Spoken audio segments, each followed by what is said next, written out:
Hello, friends. Do you have a moment so that we may discuss our Lord and Savior Minarchy?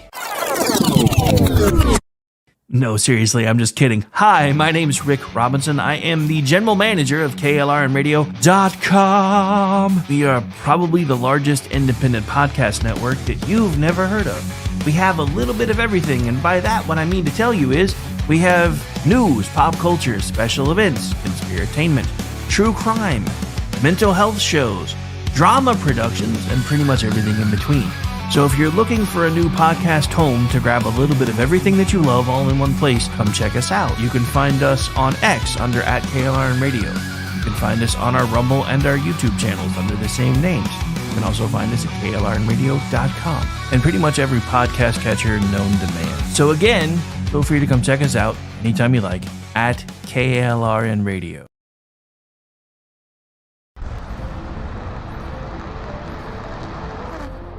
Are you ready to reach for the stars? Tune in to The Lost Wanderer, the #1 monthly podcast on good pods in astronomy. Join our host, Jeff, as he takes you on an interstellar adventure to explore the mysteries of space and the wonders of science.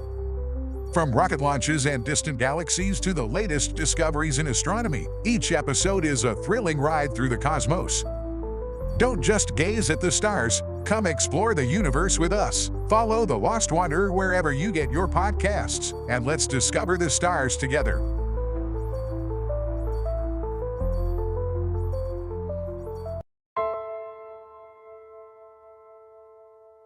My dad was really, really special, and I loved my dad a lot.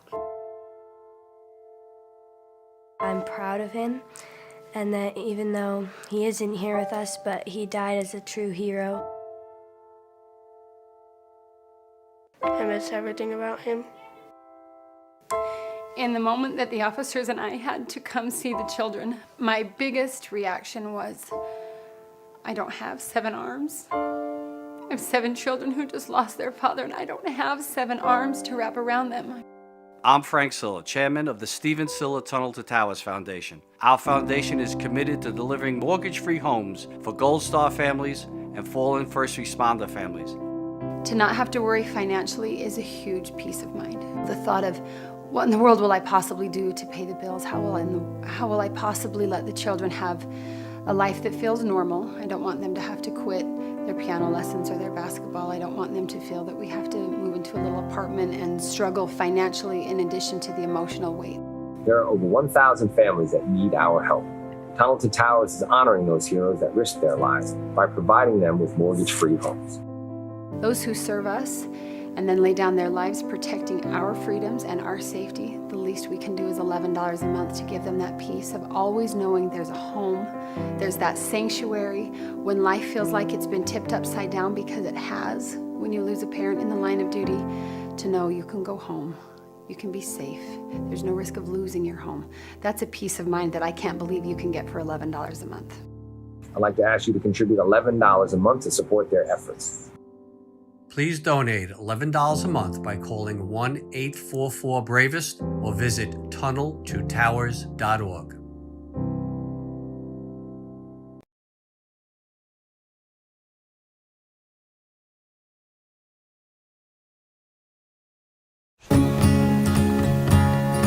Independence.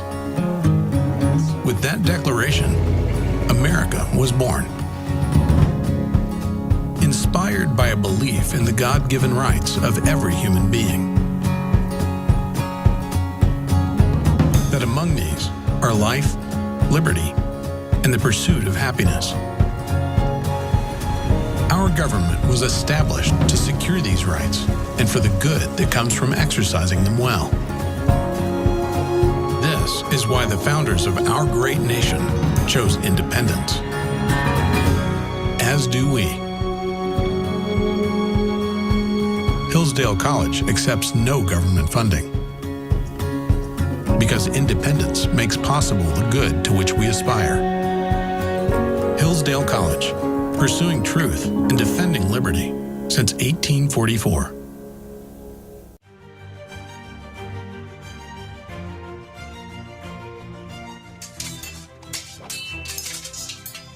Ready to learn some medieval combat, kiddo?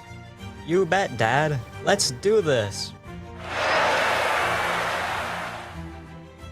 You know, spending quality time with your kids is important, but finding a fun and safe way to do it can really be a challenge. That's where halberds come in.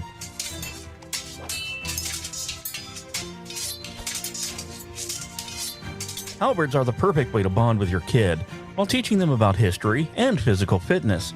Plus, they're a blast to play with. So next time you're looking for some family fun activity, grab a halberd and get ready to make some memories. Come on, Dad. Round 2. Halberds, bringing families together one medieval battle at a time. This commercial brought to you by the KLRNradio.com Ad Council.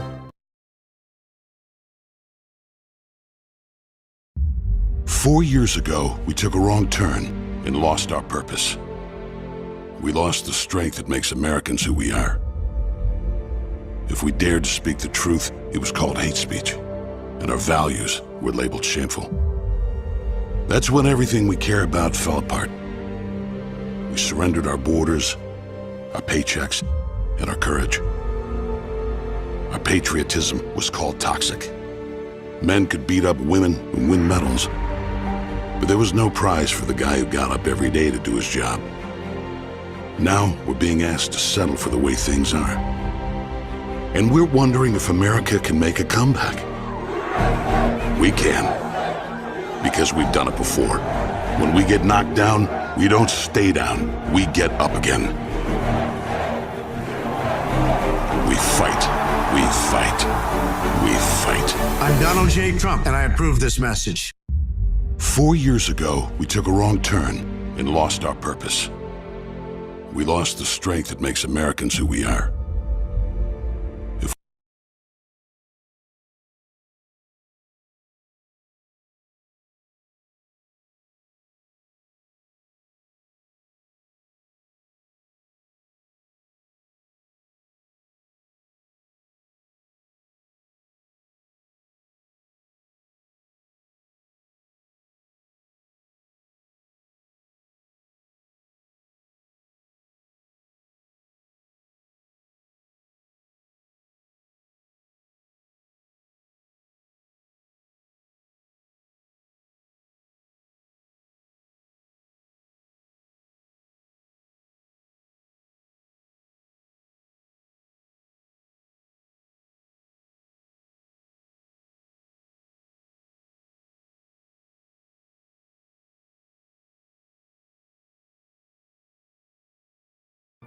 Oh Lord, can you feel it coming in the air tonight? Oh Lord, oh Lord.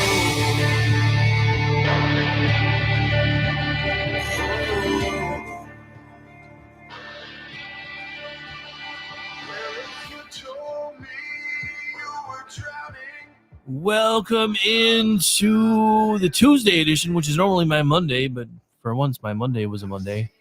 But it's Tuesday. It's election day in America, and I did my part. I hope you did too. And give me just a second while I get the camera turned on here. Anyway, so we're here. We're live. And at some point along the way, I guess I lost my I voted sticker. I'm a little sad about that. But anyway, so unfortunately, I was not able to vote in person or early like I wanted to, because weather issues and everything else had me scrambling because we figured out we were probably going to get some bad weather. So I was battening down the hatches, making sure everything was okay. But I went to vote today. The interesting thing about where I live outside of a town called Purcell, which is technically a city by population, but there's a township just to the north of me called Washington. The last I checked had about 600 people. And I vote in a little church not too far from there. And normally I can go in and be out in 5 minutes. I waited online for 30 minutes today, and I got there 10 minutes before the doors opened. I was number 34 in line, and it took me almost 30 minutes to get there. So in a tiny little area, that means there were more than basically one person a minute voting while I was waiting in line. I've also seen reports and heard reports from folks that do local radio around here that everywhere they've seen had early polling places with lines around the buildings.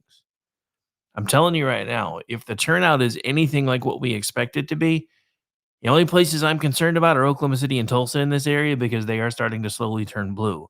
And this is one of the reasons why I keep telling everybody who lives in Oklahoma, you can't just keep assuming you live in a safe red state anymore. You can't just keep assuming that you live in a safe red state anymore. Georgia made that mistake. Look at what happened 8 years ago and then 4 years ago. Or I'm sorry, 4 years ago and then 2 years ago. Texas, parts of Texas are starting to turn deep, deep blue. Parts of Oklahoma are starting to turn blue. If you guys will remember, in 18, CD5 went Democrat for the first time in almost 100 years. In 20, we righted the ship again because she sucked, but we still lost the main election. Ladies and gentlemen, I'm here to tell you today that today is the day that we find out if America is salvageable or not. Today is the day that we find out whether this is Liberation Day or whether we just resign ourselves to the fact that a good bit of America's population has Stockholm Syndrome. And for somebody who makes his money in right-leaning media, I'm more than a little bit terrified. Because if we lose today, freedom of speech goes away. They've told you this. They've telegraphed it over and over and over again. And that's one of the reasons why I have to believe in my heart that we are going to win today. We have to. Because otherwise, places like the Blaze are going to shut down. Places like Town Hall are eventually going to be squeezed out of existence. Places like KLR and radio are going to be gone. Places like SHR Media, which I also happen to be broadcasting on right now, are going to go away.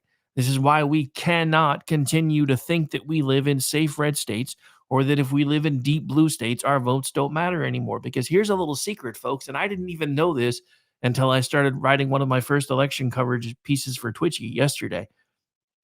I knew there was a suicide pact with the Western states. I had no idea that 15 states, along with the District of Columbia, had signed on to this particular pact, making up for 190 electoral college votes, where basically if they can pick off enough states on the fringes to get to 270, they've automatically signed an agreement that they're going to throw all their 190 votes to whoever wins the popular vote. This is why we can't keep playing the game that we've been playing. I understand that by the rules and the rules that we understand them, winning the electoral college is enough. In this instance, it's not. So if you haven't voted yet and you can, please vote. I'm not telling you who to vote for, but if you listen to shows like this, then you probably already know who I'm pushing for, considering the hat from our store that I'm wearing. Because look, I'm not looking for somebody to be my new husband or even my new wife for that matter. I'm not looking for somebody to be my parent. I already have those. I'm not looking for somebody to be my best friend. I'm looking for somebody who is going to be in the room the rooms that I can't be in, taking care of the situations that I can't take care of. And Kamilama Hamasnik can't be the one to do that. She's already proven that. You know, one of the most striking things to me yesterday was starting to see the reports of all of her little, whirlwind last minute stops where she's making people wait online for hours and then talking to them for 7, 8, 9, 10 minutes. And apparently, according to some reports, by the end of the night, she just seemed totally deflected and deflated.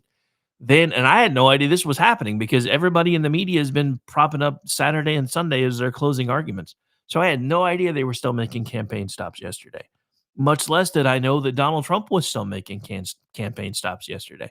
I'm sitting here trying to wind down after doing a special over on the SHR Media Crew side, and I'm turning on the news. The next thing I know, they're talking about Donald Trump in Michigan at 12:15 at night. 12:15 in the morning Eastern time, Donald Trump is walking on stage, and for 5 minutes, all you can hear is the crowd cheering to the point where the guy that's trying to cover it's going to be like, well, he's going to do what he always does since they're cheering. He's just going to walk around for a little bit, pump his hands, keep them pumped up. So as soon as he starts talking, we're going to come back. They can come back for almost 10 minutes. And then I finally turned it off and went to sleep about 45 minutes later because he was still talking. This man is a machine. People ask me how I do all the things that I do. I only hope that I'm still able to do the things that I'm doing now by the time I'm his age, because there were times I was starting to worry. Because I can't imagine being nearly 80 years old and just going nonstop.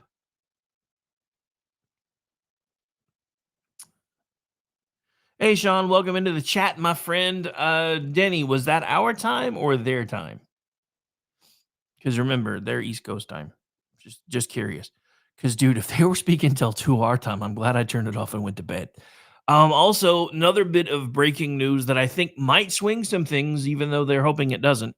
Joe Rogan endorsed him yesterday, which doesn't really surprise me since, since Donald Trump and JD Vance were willing to come on the show and Kamala Harris wasn't. And everybody says Joe Rogan didn't really get his feelings hurt because she snubbed him and then went and did SNL instead.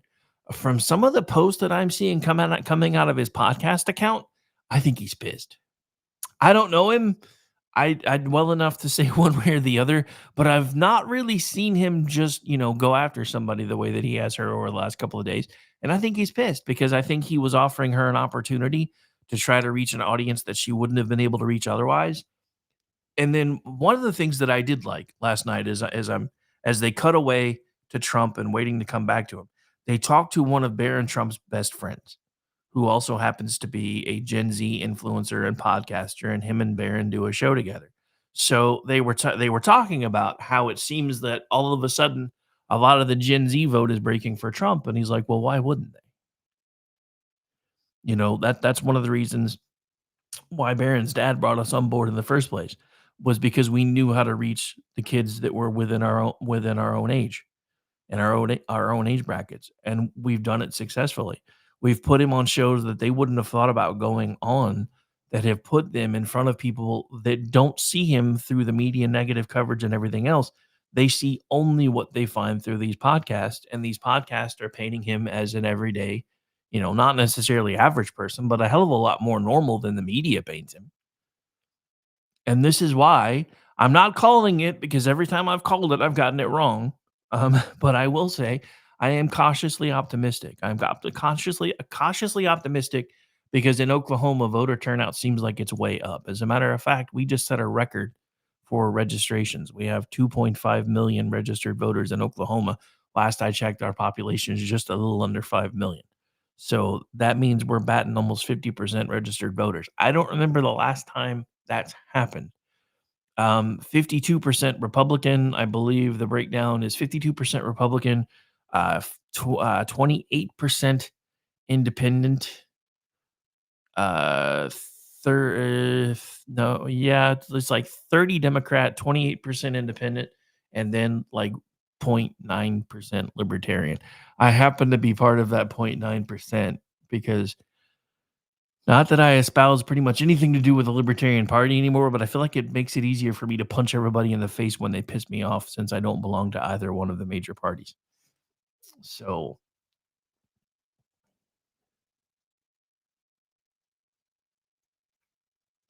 yeah, we've got Jeff on the ground in Vermont. Based on what I'm seeing in Vermont, thinking Trump may pull 39%, which will be shocking because last time was 30%. Dude, and the funny thing is, so I was listening to Glenn Beck today as I'm taking my granddaughter to school and grabbing something quick for breakfast because I knew this was going to be one of those days where if I didn't eat, I probably wasn't going to. And I'm listening to an interview that he was doing with somebody from Texas who's like, I didn't have to vote because I live in Texas, but I was sending a message to people that you should vote. And she said, I could even, coming out and having this conversation with you, I could technically harm my brand because half my brand is that I'm supposedly politically homeless. Ladies and gentlemen, I'm telling you this right now. Most of us are politically homeless. The majority of the actual people that we've ever considered Republicans have gone over to the other side. We may be voting conservative. We may be voting for somebody with an R behind their name, but they're not the party that they used to be. And this is the same thing that happened with Goldwater Republicans. If you'll remember, after Ronald Reagan got elected, Goldwater Republicans basically faded off into the distance. And and there are mistakes that Reagan made. Sean touched on some of them last night. Some of his mental health positions weren't very good for the country. His agreement to go along with Democrats to grant amnesty so they would fix the border didn't go well for us. But this is another reason why every time you hear the left start screaming out, why won't you guys reach across the aisle? Because every time we do, you scorpion and frog us. Because we have been the ones that have reached across the aisle. You've been the ones that say, you do this and we'll do this. And then we do our part and you never do your part. This is why we don't want to work with you very much anymore. This is why we don't believe you anymore. What I don't understand is why so many people in America still seem to believe them, because it doesn't make any sense to me, because they have lied over and over and over again. What gives me hope, though, is the numbers that I'm seeing coming out from places and groups that have always voted Democrat that are like, no, I'm done. We're not getting all of them. Some of them are voting third party. But at this point, even peeling that away is hopeful. Now you've got people that, you've got Democrats who are Muslim in Michigan that have come out in support of Donald Trump because they want peace. This is how important this is. We have been lied to about this man for 9 years, me being one of them. I would like to point out that I'm currently wearing a Weirdos for Trump hat, which is available in our store. I know it's election day and probably nobody's going to buy it anymore. Few people have, though, so that's awesome. But I say this to you as somebody who didn't want him to win in 2016, who helped to get the Libertarian Party on the ballot in Oklahoma in 2016, just to be told by the Libertarian Party that they didn't really want disaffected Republicans. And then once he got elected, I couldn't really vote for the guy that was currently flying the plane to crash it into a mountain anymore. So even though I was never Trump until the day he was sworn in, I was like, well, never doesn't really work anymore, because if I'm still cheering for him to lose, everybody loses.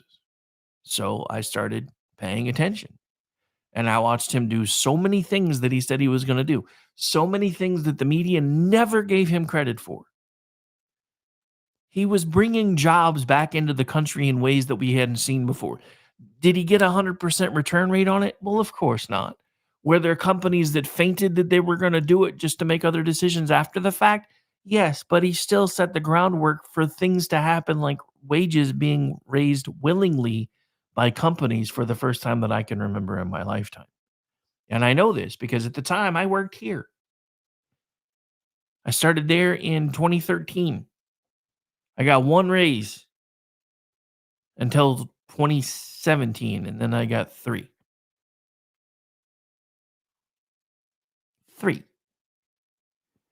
Donald Trump's policies work. And if I'm speaking to anyone who is on the fence right now, Donald Trump's policies work. Go vote. And I promise things are not going to be perfect. They're never going to be perfect, but they will be a hell of a lot better than what they've been for the last 4 years. Because I'm going to be honest, if she wins, I'm going to have to go back to work. There is no way for this to become sustainable with as much as I'm going to be clamped down on. I will have to basically go back to doing this in my spare time, find a job somewhere, and never going to give up on my dream, but it won't be anything like what I hoped it was going to be, because they are going to stifle people like me. They're going to stifle people like you. They already try it. Even on X, they try. Still, Elon Musk, the bastion of free speech, has wiffle ball bat Linda in charge of all the switches, knobs, and dials.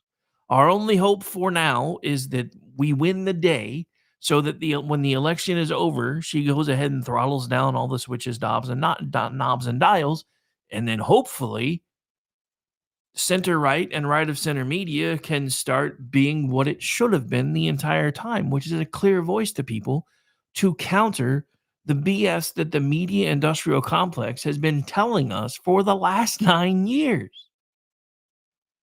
Folks, you just don't get it. We are at a fork in the road. If Donald Trump wins, mainstream media is on life support. And they know it because there have been plenty of op-eds put out in plenty of places that have said if Donald Trump wins, that means nobody's paying attention to our messaging anymore, and we need to figure some things out. Bezos is trying to be ahead of the curve. Is it lip service? Most likely. But he's trying to come out as if he appears ahead of the curve. It's no different than what is his name? Facebook dude. Zuckernerd. You know, when all the stuff came out about the censoring and the editing and all the stuff in between, he's like, oh, we're going to do better. You know what? I'm still throttled on Facebook.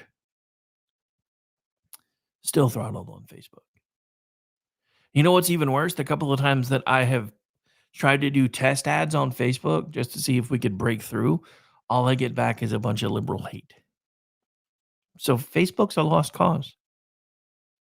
It just is. I know most of us anymore really use it just to keep up with friends and family that are all over the country, which it's still good for, but trying to use it for much of anything else is pointless. I've had a page on Facebook for about as long as I've had this account on X. I have 10,600 followers plus on X right now. We have 150 something on Facebook. And we post there all the time. Anytime we drop a show, things post. Anytime we go live, things post. But we're not being seen. For those of you that are enjoying the fact that right now, because a lot of you that are watching me right now make money from social media.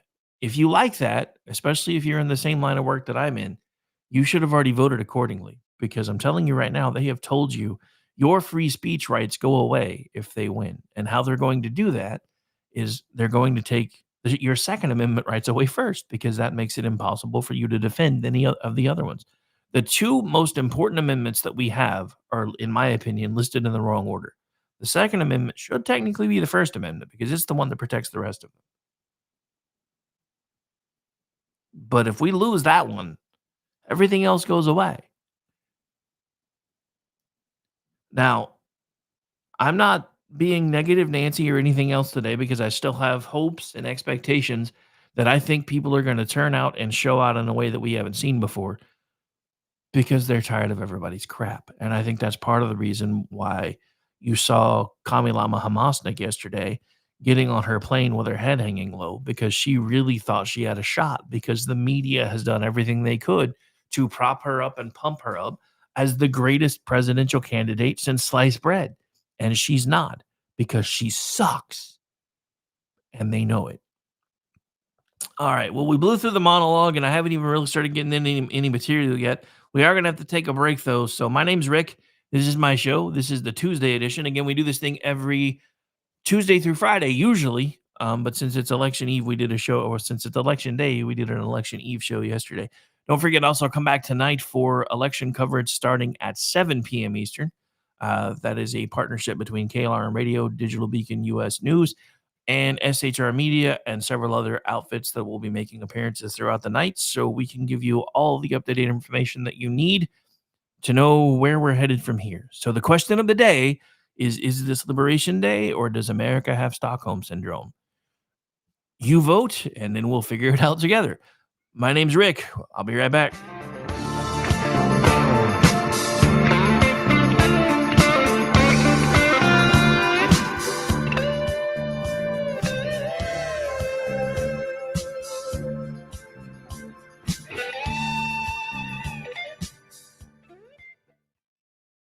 Hello, friends. Do you have a moment so that we may discuss our Lord and Savior Minarchy?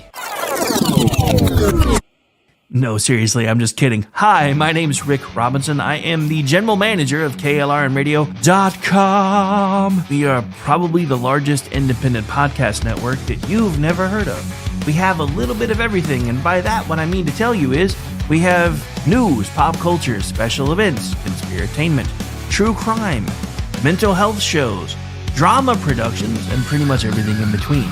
So if you're looking for a new podcast home to grab a little bit of everything that you love all in one place, come check us out. You can find us on X under @KLRN Radio. You can find us on our Rumble and our YouTube channels under the same names. You can also find us at KLRNradio.com and pretty much every podcast catcher known to man. So again, feel free to come check us out anytime you like at KLRN Radio.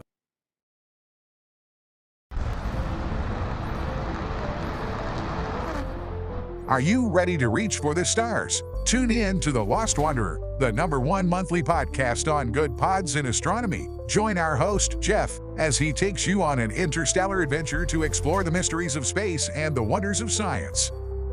From rocket launches and distant galaxies to the latest discoveries in astronomy, each episode is a thrilling ride through the cosmos. Don't just gaze at the stars, come explore the universe with us. Follow The Lost Wanderer wherever you get your podcasts, and let's discover the stars together.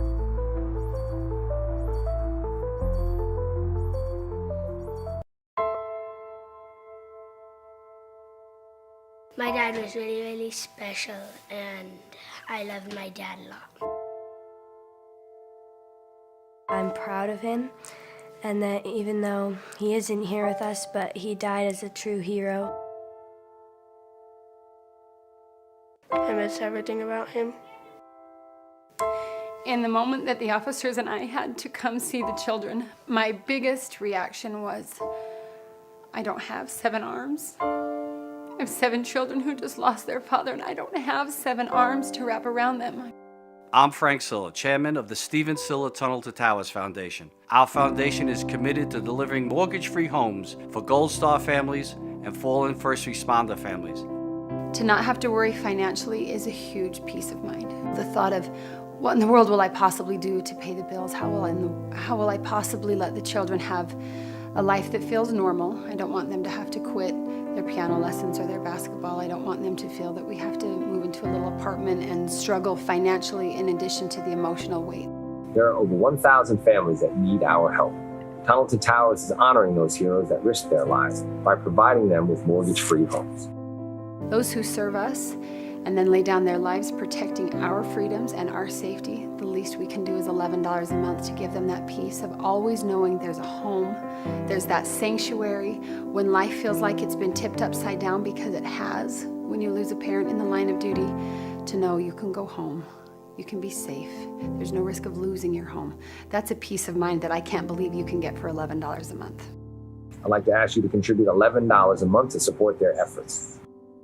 Please donate $11 a month by calling 1-844-BRAVEST or visit tunneltotowers.org.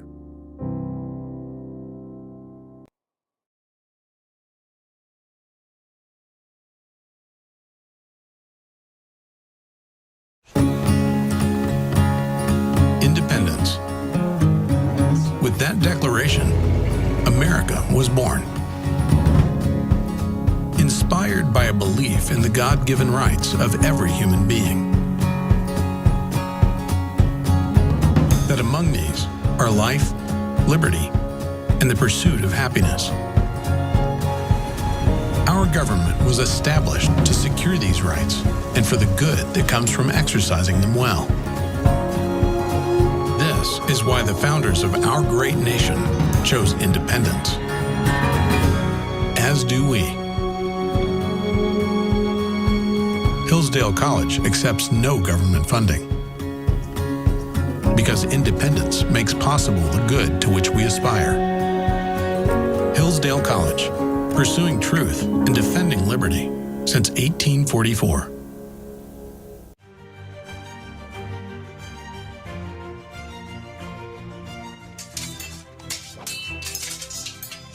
Ready to learn some medieval combat, kiddo? You bet, Dad. Let's do this. You know, spending quality time with your kids is important, but finding a fun and safe way to do it can really be a challenge. That's where halberds come in.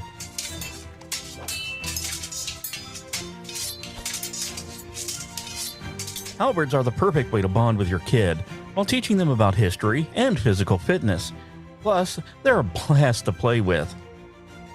So next time you're looking for some family fun activity, grab a halberd and get ready to make some memories. Come on, Dad. Round 2. Halberds, bringing families together one medieval battle at a time. This commercial brought to you by the KLRNradio.com Ad Council. The following program contains coarse language and adult themes. Listener discretion is advised.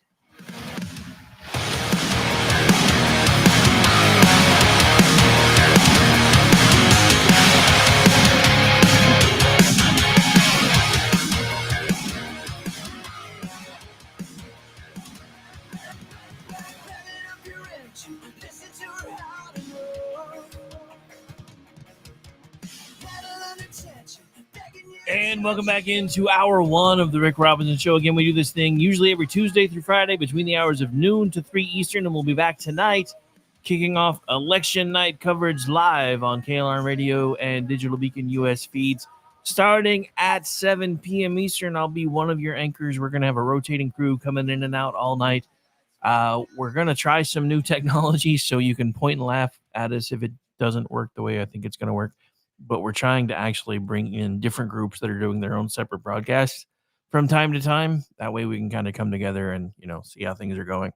Hopefully we'll be laughing and having fun. Otherwise, if it's not a good night, we may all be, I may have to start putting out calls to have everybody's belts and shoelaces taken. No, not really. Not really, but still. Look, I don't trust anything since 2020. Because this will be my fourth election cycle that I have been doing this at least semi full time. This will be my first one that's full time, and it's been full time for over a year at this point, which is why I'm saying it's important that the right things happen, or this goes back to being a part time thing, and half the work that I've put in goes away, and we keep plugging away anyway because I'm never going to give up. I just may have to reset, because I just don't know because we thought 20 was going to be a foregone conclusion. And we even wound up shutting things down at around, I think it was 1 Eastern last time, 4 years ago, because all signs were pointing to he was going to win it anyway. And there were places that were shutting down because of, water main break issues and blah, blah, blah, blah, blah, blah, blah.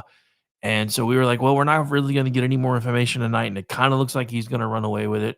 So we'll start covering it again when we do the morning show. Because at that point, I had to be up in like 6 hours to do a morning show anyway. Because we were still, everybody remember 2 weeks to slow the spread. Then it turned into 5 years. So anyway. So there was that. And then I got up, I think, because I could barely sleep anyway. So I got up about 4:30, started putting notes together for the morning show. Which we were doing from 7 to 9 Eastern back then. And I started seeing all these returns coming in. I'm like, wait, I thought they weren't going to start counting everything again until like 8 or 9 this morning. And then all of a sudden in the overnight, while nobody was paying attention because everybody went to bed, all of a sudden the ballot fairy showed up. This is why we don't trust our elections anymore.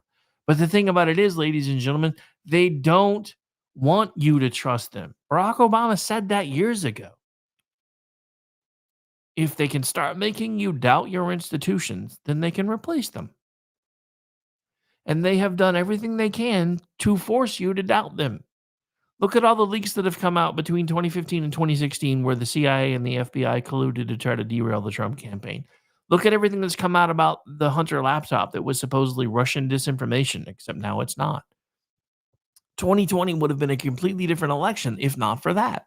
The reason why I have more hope than I had in 2020 is because as much as I still think there are too many fingers on scales on the X platform, there are a lot few fingers on a lot less scales than there were in 2020. Right now, I have over 100 people that are live on my stream. Is that great? It's not. I mean, it's not stellar. It's not like I'm pulling in like, Ben Shapiro numbers or anything. But I guarantee you that in 2020, when everything was being throttled, we were getting 5 or 10 on the platforms that we were using back then because we were being put under what I call the thermal layer. And with the algorithms, there is in fact a thermal layer. That is why you'll notice most of the time there's little chyrons running across the bottom of our screens when we're not promoting products like W Energy, which I've been promoting for the last few minutes, that says please like and share the feed. It's not because I'm trying to be a pain. It's not because I want to beg. It's because it's the only way to get us past the algorithm. If enough people interact, if enough people chat, if enough people share, if enough people repost, eventually we start getting to the point where we are above what I call the thermal layer. And for those of you who don't know what that is, that's kind of an old sonar term. Because when you're below a certain depth, they can't hear or see you very well anymore. If you're above that depth, you start being easier to be detected. Twitter and most social media platforms are much the same way. You're typically buried really, really deep until you have a breakout moment. And then your breakout moments, if you have one, usually last about 2-3 hours. and then you start slowly sinking back below the thermal layer again. How I know this is the case is just about a month ago, I had a post go semi-viral. It had 25,000 impressions within about an hour.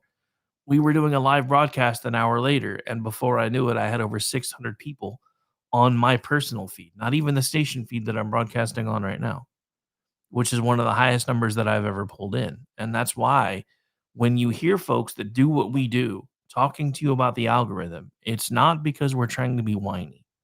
It's because we're literally fighting the system. This is a system that has been in place for a long time to keep us down. And it even happens to the bigger guys. Everybody remember what happened with Joe Rogan in the Donald Trump interview? For the longest time, nobody could find it. I had people blowing up my, did you get to watch it yet? I can't find it. I'm like, I watched it the other day. I don't know where it is now. And then all of a sudden, it's back. This happens all the time. This is why it is imperative that we keep people in positions of power and authority that actually respect and understand what our Constitution is supposed to stand for. Because the left is already telling you free speech is an absolute. They use a very outdated ruling that has actually been overturned to try to prove their point because, anytime, well, free speech is an absolute. You can't yell fire in a theater. Actually, you can. Should you is another question, but you can. It's just like when people start talking about death threats. There are various, and again, it's different through every jurisdiction, and I've only, done this kind of work in a couple of different jurisdictions, but everywhere that I've worked, death threats are very specific. One, did you say that you were going to cause harm to somebody?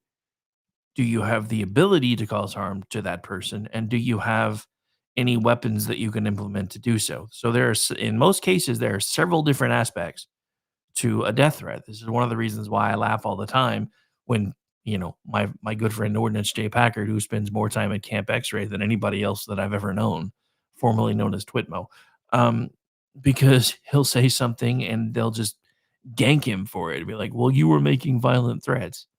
Dude, he's 1,000 miles away from this person at minimum and has no capability to carry out the threat. That does not meet the threshold of legal violence. And that's one of the reasons why I keep saying, when it comes to Musk, as thankful as I am that he's bought the platform, as thankful as I am that he's made it easier and a bit more of a level playing field, there are still issues. And for people that I know that know coding a hell of a lot better than I do, and I'm no slouch, but I'm out of practice, have basically said the only way to fix this is to tear it apart and just start over. Because there's too many coding bombs just hiding in the system that nobody knows about, with all the little things that they've put in place over the years to try to stifle everybody. And I still think that's part of it. I also still think that Wiffle Ball Bat Linda has direct access to the dials, knobs, and switches and is doing everything she can to try to make anybody who pisses her off his life miserable.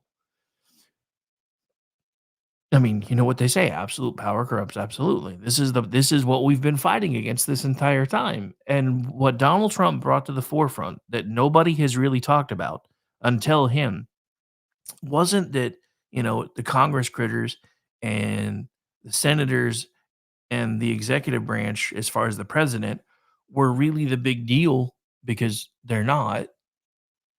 I mean, they are, but they're not. The biggest problem is all of the people behind the scenes that stay put from administration to administration and have burrowed themselves into the American executive branch structure like ticks, and will do everything they can to hold on to their power. This is why they're coming after Donald Trump with everything they have. He's told them, if I win, we're cutting your job. We're coming after, we're figuring out where all the waste is. We're figuring out where all the abuse is, and we're going to clean house, because that's what I wanted to do the first time, and my own party stopped me. This is why I'm glad to see that he's bringing in people from outside, like Elon Musk, who will literally just go in and start trimming fat. Is it going to hurt? Possibly. Is it going to suck for some folks? Yes. But if we don't make changes, we're done. You guys realize that if our credit rating gets downgraded again, I mean, most of our GDP already goes to paying towards our national debt. This is why they do everything they can to prop up our economy. Because under previous administrations, instead of being an industrial powerhouse or a production powerhouse, we decided we were going to be the money changers in the retail sector of the world, including our own people. This is why you can go into Walmart and get a TV for $200, but you can't buy eggs, bacon, and milk for less than 20. Let that sink in for a second. We are living in a time of bread and circuses. You can get a 52-inch TV at Walmart, at least in Oklahoma, for about $250. My first flat screen TV I bought all the way back in 2005, I think. Yeah, no, 2005, 2006. Damn thing was $1,600 for a 42-inch TV. $1,600. As much as I really wanted the TV, at the same time I was puckering trying to pay for it. Because it was the new thing back then, and it was cool, and it was so much smaller, and I'd be like, it's going to be easier if we ever have to move or do this or do that, so it's worth the investment. And then it broke 6 months later thanks to my son at the time, and I've gone into that story before, so I'm not going to go into it again. But I point all of this out because they have done everything they can to make technology more affordable for you while making everything else unobtainable for you. It's now almost impossible to rent a house unless you get together with 4 or 5 people and figure out who's going to rotate on and off of a couch. It's almost impossible to buy a house right now unless you've got more money than God in the bank, especially depending on where you live. They're doing it on purpose, and they've been doing it on purpose for a long time. It's this doctrine that only a few people have talked about, including folks here on KLR and radio. You will own nothing and you will be happy because they want to control everything for you. It starts by dumbing down the education system as much as possible. They've done that, but it still wasn't enough. So now they have done everything they can to bring emotion into everybody's day-to-day lives. They have taken opinion and upjumped it to the point where now it's not an opinion, it's your truth. They have taken something as concrete as gender and turned it sideways because they need us fighting amongst ourselves. This has been their playbook for as long as they've had a playbook. And we, as a country, keep falling for it over and over and over again. Republican, Democrat, Independent, Libertarian alike. We all typically fall for it. And it's been going on for a long time. If you've been watching and listening to this show for a while, then you know all about the 16th Amendment, how it came about, whose idea it was, who put it on the table because they thought the populace wouldn't be dumb enough to go for it, and then the populace went for it. That was a group effort. Everybody talks about the first time the Democrats ever really turned on the Republicans was during Reagan, and it wasn't. The Republicans really thought, because the Democrats, ever since the Civil War, just kept coming back every 2 years. We really need that progressive income tax back. We really need that progressive income tax back. We really need that progressive income tax back. Every 2 years up until, 1930 something, Republicans said no. Just no. And then they're like, you know what? We're tired of your shit. So this is what we're going to do. We're going to put it to a vote of the people. And then the Democrats crafted the bill in such a way to have and what eventually became an amendment in such a way that everybody bit, because they're like, oh, it's only 1% of our income and it's only the top 1% that are going to have to pay it. Nobody likes those bastards anyway.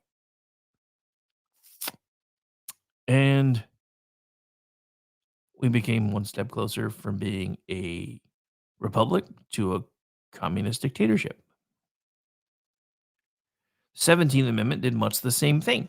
Thanks to the progressive income tax and the inability of the states to now appoint their own representatives to the Senate, we are now much more a democracy akin to steering towards socialism than we have ever been, and moreover, ever than our founding fathers wanted us to be. If our founding fathers could see what we have done to this country today, they would bitch slap every single one of us and slap the taste straight out of our mouth. Because they gave us a grand experiment and we have over time fucked it up over and over and over again. And I am hopeful that today is the beginning of us finally being able to take it back. And again, is it going to take more than 4 years? Hell yes. but it's a start. We can get things going in the right direction again. I mean, I've told you guys my wish list as far as if I had my druthers, this would be exactly what would happen. Trump wins tonight. Vance steps aside in 4 years, becomes DeSantis' vice president. DeSantis wins 2 terms. Then Vance runs for his own term as president. This gives us the ability to potentially have up to 20 years with Republicans who understand our government and the need to fix it in charge. But we can't get there without the first domino. And is it going to happen that way? Probably not.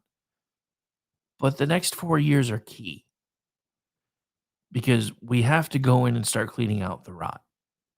The simple fact of the matter is our government a long time ago figured out that they could buy votes by telling people what they wanted to hear. That needs to end.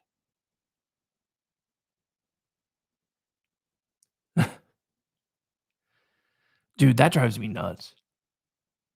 I listen to Ben Shapiro from time to time, but I cannot stand how fast that man talks.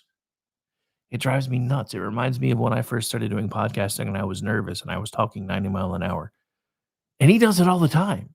I was like, dude, cadence, pacing, it matters. I get you're trying to cram 4 hours worth of content into 60 minutes, but come on, man. Anyway, all right. So let's take a look as we get, dude, hour 1 is already almost in the books and I barely even touched on anything yet. I know I did it to myself. It's my fault. Giggity, giggity, giggity goo. Stick around. Happens all the time. So this is from our friends at Red State. Let me go ahead and get it on the screen now. So when I start playing clips, you guys aren't going, we don't know what you're talking about because you forgot to put it on the screen. Zero enthusiasm. David Axelrod admits Harris likely doomed where she most needs support. It's almost like Democrat movers and shakers are resigned to the probability that Tuesday's presidential election results will turn out very well for former President Donald Trump and not so much for Vice President Kamala Harris. Don't you curse me with that, Ricky Bobby. You find some wood to knock on like right now. Former Obama official David Axelrod might be a veteran Democrat hack, but every once in a while, the chief strategist of Barack Obama's 2 successful presidential campaigns can also be publicly honest, such as was the case when Axe told CNN's State of the Union on Sunday that there's zero enthusiasm on the ground for Kamala Harris in demographics that she most needs. And here's the clip. Most worried about right now? Well, look, the watchword of the day is humility here. When you have polls that are this close, and I'm sitting next to one of the great pollsters, and I think she would tell you, when you have polls this close, you're not sure of anything. And it really matters who shows up because these polls are not precise. So what I'm worried about is you're counting on some women who are independent Republican women to come out and vote for Harris. Is that going to materialize? Is the gender gap going to be what you need it to be? Are minority voters going to come out in the numbers of African American voters in particular, and are you going to get the margins that you want there? So there are a lot of open questions, and they're obviously working it hard right now. There are feet on the street, and they're doing the kind of work that you do in a race like this. But this race is filled with uncertainty today. What is... Aw, him has it sad. It doesn't end there, though. Let's look at the next clip. So this is from Clay Travis, who's pointing out that on the other side of the aisle, we have things like this happening. This is kind of huge, in my opinion, and we'll get into why after the break. Hi, everybody. Hey, it's great to see you. Can you believe this guy? Can you believe the energy and the stamina on this guy? At his age, I'm ready to go to sleep over there. He's got another rally to go to till tonight. Let me tell you, first of all, one of the reasons why I wanted to come here, one of the many reasons I wanted to come here. When I launched my show 4 years ago, we had Mark Cuban on the program. You know, yeah. You may have seen he was in the news Should have had this me week. on. And he started going on about how bad America's race history was and how ashamed he was of America, and that's why he was at all these protests, and he felt it was really important to stand up and speak out about human rights violations. And then it got awkward when I asked him about all the money he was taking from China. And then he dropped a bunch of F-bombs, and I thought, I really enjoy this feeling of proving Mark Cuban China wrong. is asshole. And so here I am at a Trump rally, a strong, intelligent woman to prove Mark Cuban wrong again. I won't take up much of your time, but I do want to tell you the main reasons I am voting for Donald Trump. Number one, immigration. He mentioned it. And people like Laken Riley. I'll be thinking about her tomorrow all day. 22 years old, killed in Georgia, a young nursing student by an illegal. I'll be thinking about Jocelyn Nungare, 12 years old, in Texas, murdered by 2 Venezuelan illegals. President Trump closed the border. Kamala Harris opened it by choice. It wasn't accidental. She said it would be humane. That's what she and her boss believed.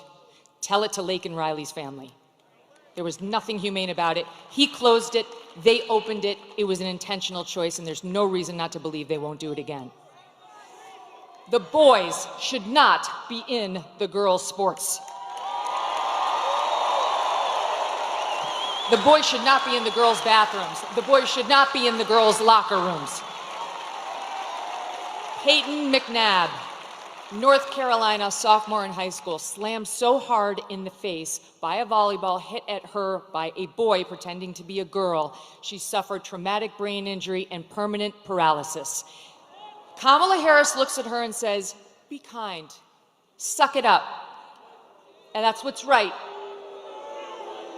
Why do our girls have to face brain damage in order to be kind to boys who want to invade their sports? And by the way... All right, folks, we're up against a break. I'll get into why this was such an important appearance on the other side. For those of you listening on Spreaker, there will be a brief interruption as we reset for hour 2. Everywhere else, including Live 365, everything should be normal. We'll be right back. Stay tuned. Come take my hand, walk this road together through the storm. Whatever weather, cold or warm, let me know that you're not alone. Not afraid, I'm not afraid to take a stand, take a stand. Everybody, come take my hand, come take my hand. We'll walk this road together through the storm. Whatever weather, cold or warm, let me know that you're not alone. Hello, friends. Do you have a moment so that we may discuss our Lord and Savior Minarchy? No, seriously, I'm just kidding. Hi, my name's Rick Robinson. I am the general manager of KLRNradio.com. We are probably the largest independent podcast network that you've never heard of.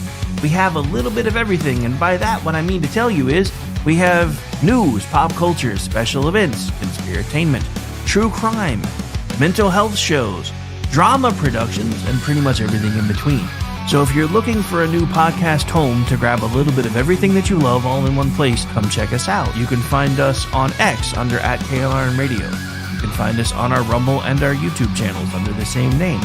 You can also find us at KLRNradio.com and pretty much every podcast catcher known to man. So again, feel free to come check us out anytime you like at KLRNradio.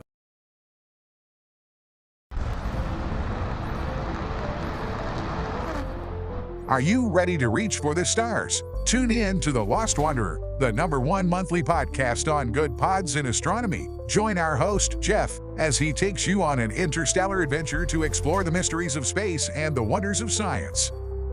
From rocket launches and distant galaxies to the latest discoveries in astronomy, each episode is a thrilling ride through the cosmos.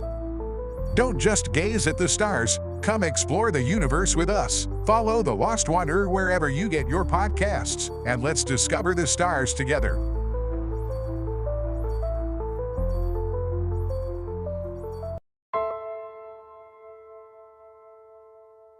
My dad was really, really special, and I loved my dad a lot. I'm proud of him, and that even though he isn't here with us, but he died as a true hero. I miss everything about him. In the moment that the officers and I had to come see the children, my biggest reaction was, I don't have 7 arms. I have 7 children who just lost their father, and I don't have 7 arms to wrap around them. I'm Frank Silla, chairman of the Stephen Silla Tunnel to Towers Foundation. Our foundation is committed to delivering mortgage-free homes for Gold Star families and fallen first responder families. To not have to worry financially is a huge peace of mind. The thought of, what in the world will I possibly do to pay the bills? How will I possibly let the children have a life that feels normal? I don't want them to have to quit their piano lessons or their basketball. I don't want them to feel that we have to move into a little apartment and struggle financially in addition to the emotional weight. There are over 1,000 families that need our help. Tunnel to Towers is honoring those heroes that risk their lives by providing them with mortgage-free homes. Those who serve us and then lay down their lives protecting our freedoms and our safety, the least we can do is $11 a month to give them that peace of always knowing there's a home, there's that sanctuary when life feels like it's been tipped upside down, because it has, when you lose a parent in the line of duty, to know you can go home, you can be safe, there's no risk of losing your home. That's a peace of mind that I can't believe you can get for $11 a month. I'd like to ask you to contribute $11 a month to support their efforts. Please donate $11 a month by calling 1-844-BRAVEST or visit tunneltotowers.org.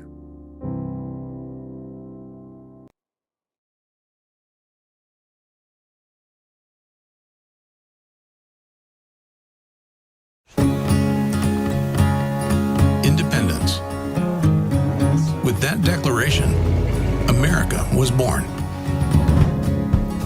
Inspired by a belief in the God-given rights of every human being.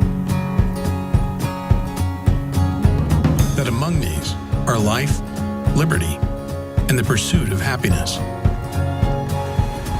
Our government was established to secure these rights and for the good that comes from exercising them well.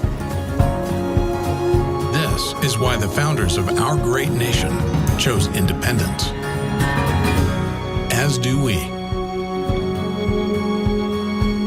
Hillsdale College accepts no government funding because independence makes possible the good to which we aspire. Hillsdale College, pursuing truth and defending liberty since 1844.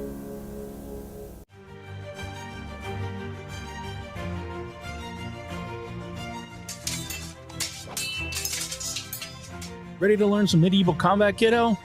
You bet, Dad. Let's do this. You know, spending quality time with your kids is important, but finding a fun and safe way to do it can really be a challenge. That's where halberds come in.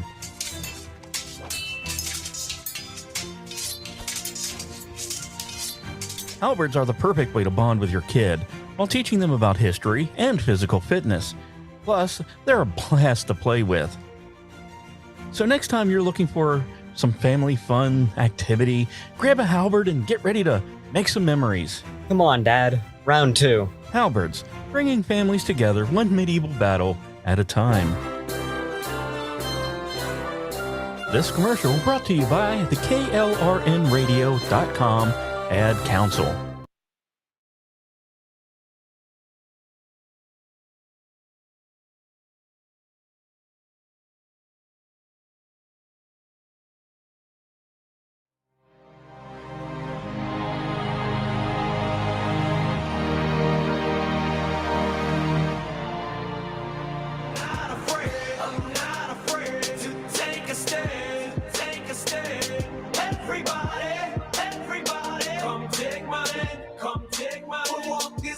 Together through the storm, whatever weather, cold or warm, just letting you know that you're not alone, not afraid.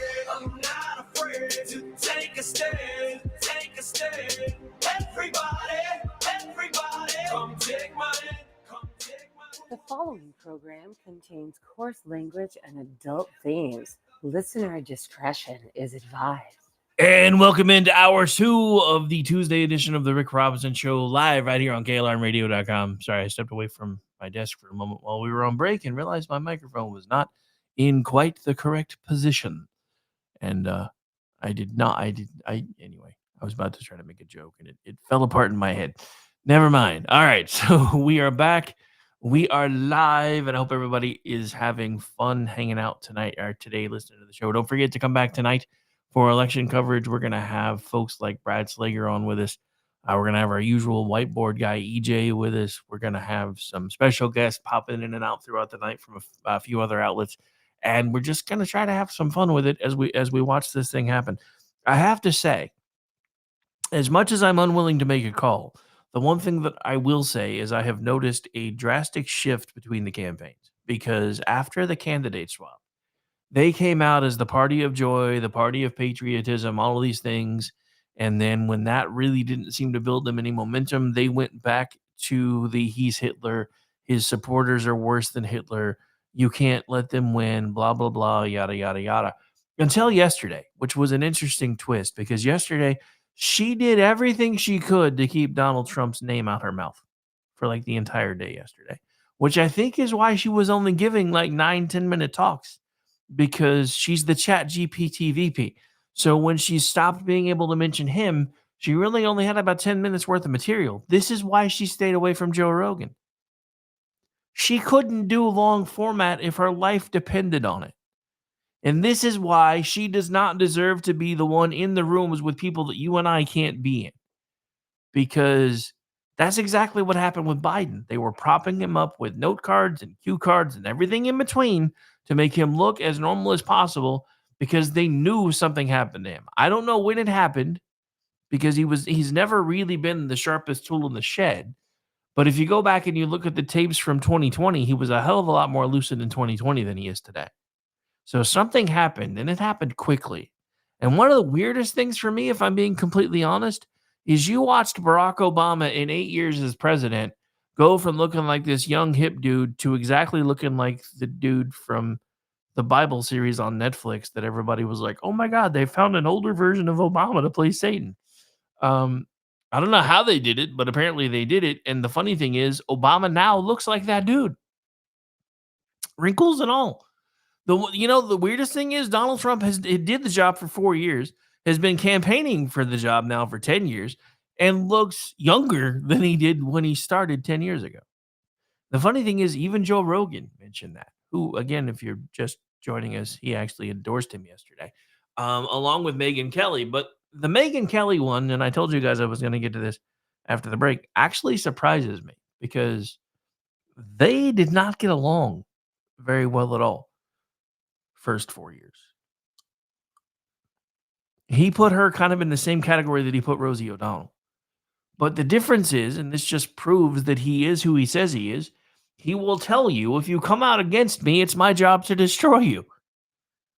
When you decide we're going to get along again, then I'll be okay with you again. And I kind of understand that, because that's the way things are done. I mean, granted, I was now I have friends who were really good at sports. I was never one of those people. But I actually grew up with AJ Hinch. Some of you may recognize that name. And he was the kid that was good at everything. But we still played baseball together. We played basketball together, because that was back when, schools had sports. And I sucked and he didn't. But anytime I was able to get onto the court or onto the field, I gave it everything that I had, because anybody that I was going up against, I considered my enemy until the game was over. And I had friends that went to the other school down the street that we played against, because technically with where I lived, I was supposed to go to that school. My parents pulled strings to get me into the other one. So I knew kids that were on the opposite team. And even though we were friends, we weren't friends when we were on the court or on the field. This is how politics has always been, or how it should be. And even Reagan said as much, that, from 9 to 5, Tip O'Neill and I will go at each other. And then after 5 o'clock, if he wants to go have a beer with me, then I'll go have a beer with him. This is how this stuff is supposed to be. Because at the end of the day, both sides are supposed to be fighting for us. The people that send the Democrats to D.C. send them specifically to D.C. to do specific things in the way that they want them done. The people that send the Republicans to D.C. send the Republicans to D.C. in specific ways because they want them to be able to get the things done that they told them they were going to do when they were campaigning. Somewhere along the way, they stopped working for us, though. And it started around the time that they managed to convince Ronald Reagan, if you just give the group that's already here amnesty, we will fix the rest afterwards. This is why every time they bring that up, I am always a hard and fast no, and I will be forever and always a hard and fast no. And it's not because I'm uncaring and unkind. It's because we get screwed over every time we give ground first. I mean, it's happened all throughout history. 1913, 16th Amendment. We gave ground. We assumed people would be intelligent enough to realize what it was they were trying to do. I say we in the rhetorical sense because I wasn't alive, but the people in power at the time assumed that if, there's no way they're going to let the government into their wallets. The permanent suspension of our funds being tied to tangible assets such as gold was done by a Republican at the urging of the Democrats. We have been the agents of our own destruction because we have allowed ourselves to be divided into certain categories and pigeonholed into certain boxes, never to be heard from again. And they have done whatever they've wanted to do, whenever the hell they've wanted to do it. And then we've gone to the ballot box and tried to make things better and tried to make things different, only to find that everything was going to be more of the same. The only time in my lifetime I have seen any kind of movement where things were not just more of the same were two populist candidates. One, Ronald Reagan, the other, Donald Trump. Now, I don't compare the two, but you could. Their backgrounds really aren't that dissimilar, except for Donald Trump was born with like $400 million. But that's the other thing that the left does all the time. Look, why are you going to put him in charge? He's been bankrupt multiple times. I don't know very many people that are super rich that haven't screwed up at least once or twice until they figured it out, because life doesn't come with an instruction manual. And for my leftist friends who don't seem to grasp this, let me make it easy for you. Your side has lost $40 billion that was supposed to be going towards rural internet. Nobody knows where it is. Your side has lost billions of dollars for electric charging stations. Nobody knows where it is. I would much rather put somebody in charge who has lost their own money and then figured out how to fix it than a group that keeps losing my money and doesn't give a shit that they've lost it.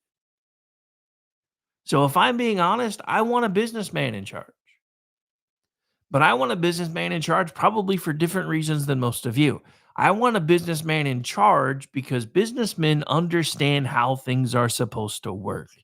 And at the end of the day, whether anybody wants to admit it or not, our country is a giant corporation. If you don't believe me, even the city you live in has a seal of incorporation. We can hem and haw about that. This just proves that we're a corpocracy, blah, blah, blah, blah, blah. Look, you can call us whatever you want. I don't care. I want it fixed. There's only one person that I believe has a chance in fixing it, and he's running for president right now. Is he going to be able to do it alone? No. But did he finally learn from some of his mistakes the last time? Yes, and he's told you as much. He said, I was a businessman who had no real idea how things worked in DC other than as a donor. So I was trusting people who were telling me who I should listen to, and I found out they were wrong. That is probably the most of an admission that I've ever heard from that man that he screwed up. For him to say that just proves something that we've been talking about all along. The day that a graph saved his life, changed his life, and could possibly and potentially change the world. If enough people have woken up. From everything that I'm seeing today, there's a good chance that they have. Is it going to be enough to outperform the Democratic machine? I don't know the answer to that question. Only you can help us decide the answer to that question. If you haven't voted yet, you need to vote. And I'm not telling you who to vote for. But I'm telling you what you're voting for, depending on who you pick.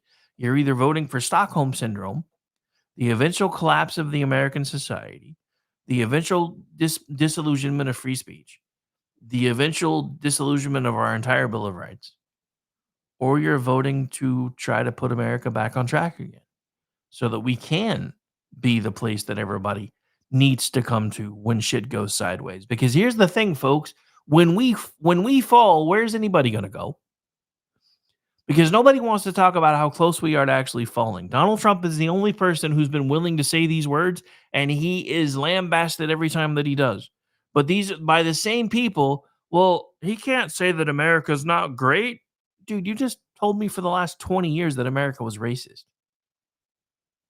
And now you're mad that somebody's like, yeah, no, things aren't the way they should be, and we should fix them. He can't say that. America's awesome. Really? Because I'm confused. Because according to you, our founding fathers were a bunch of slaveholding racists.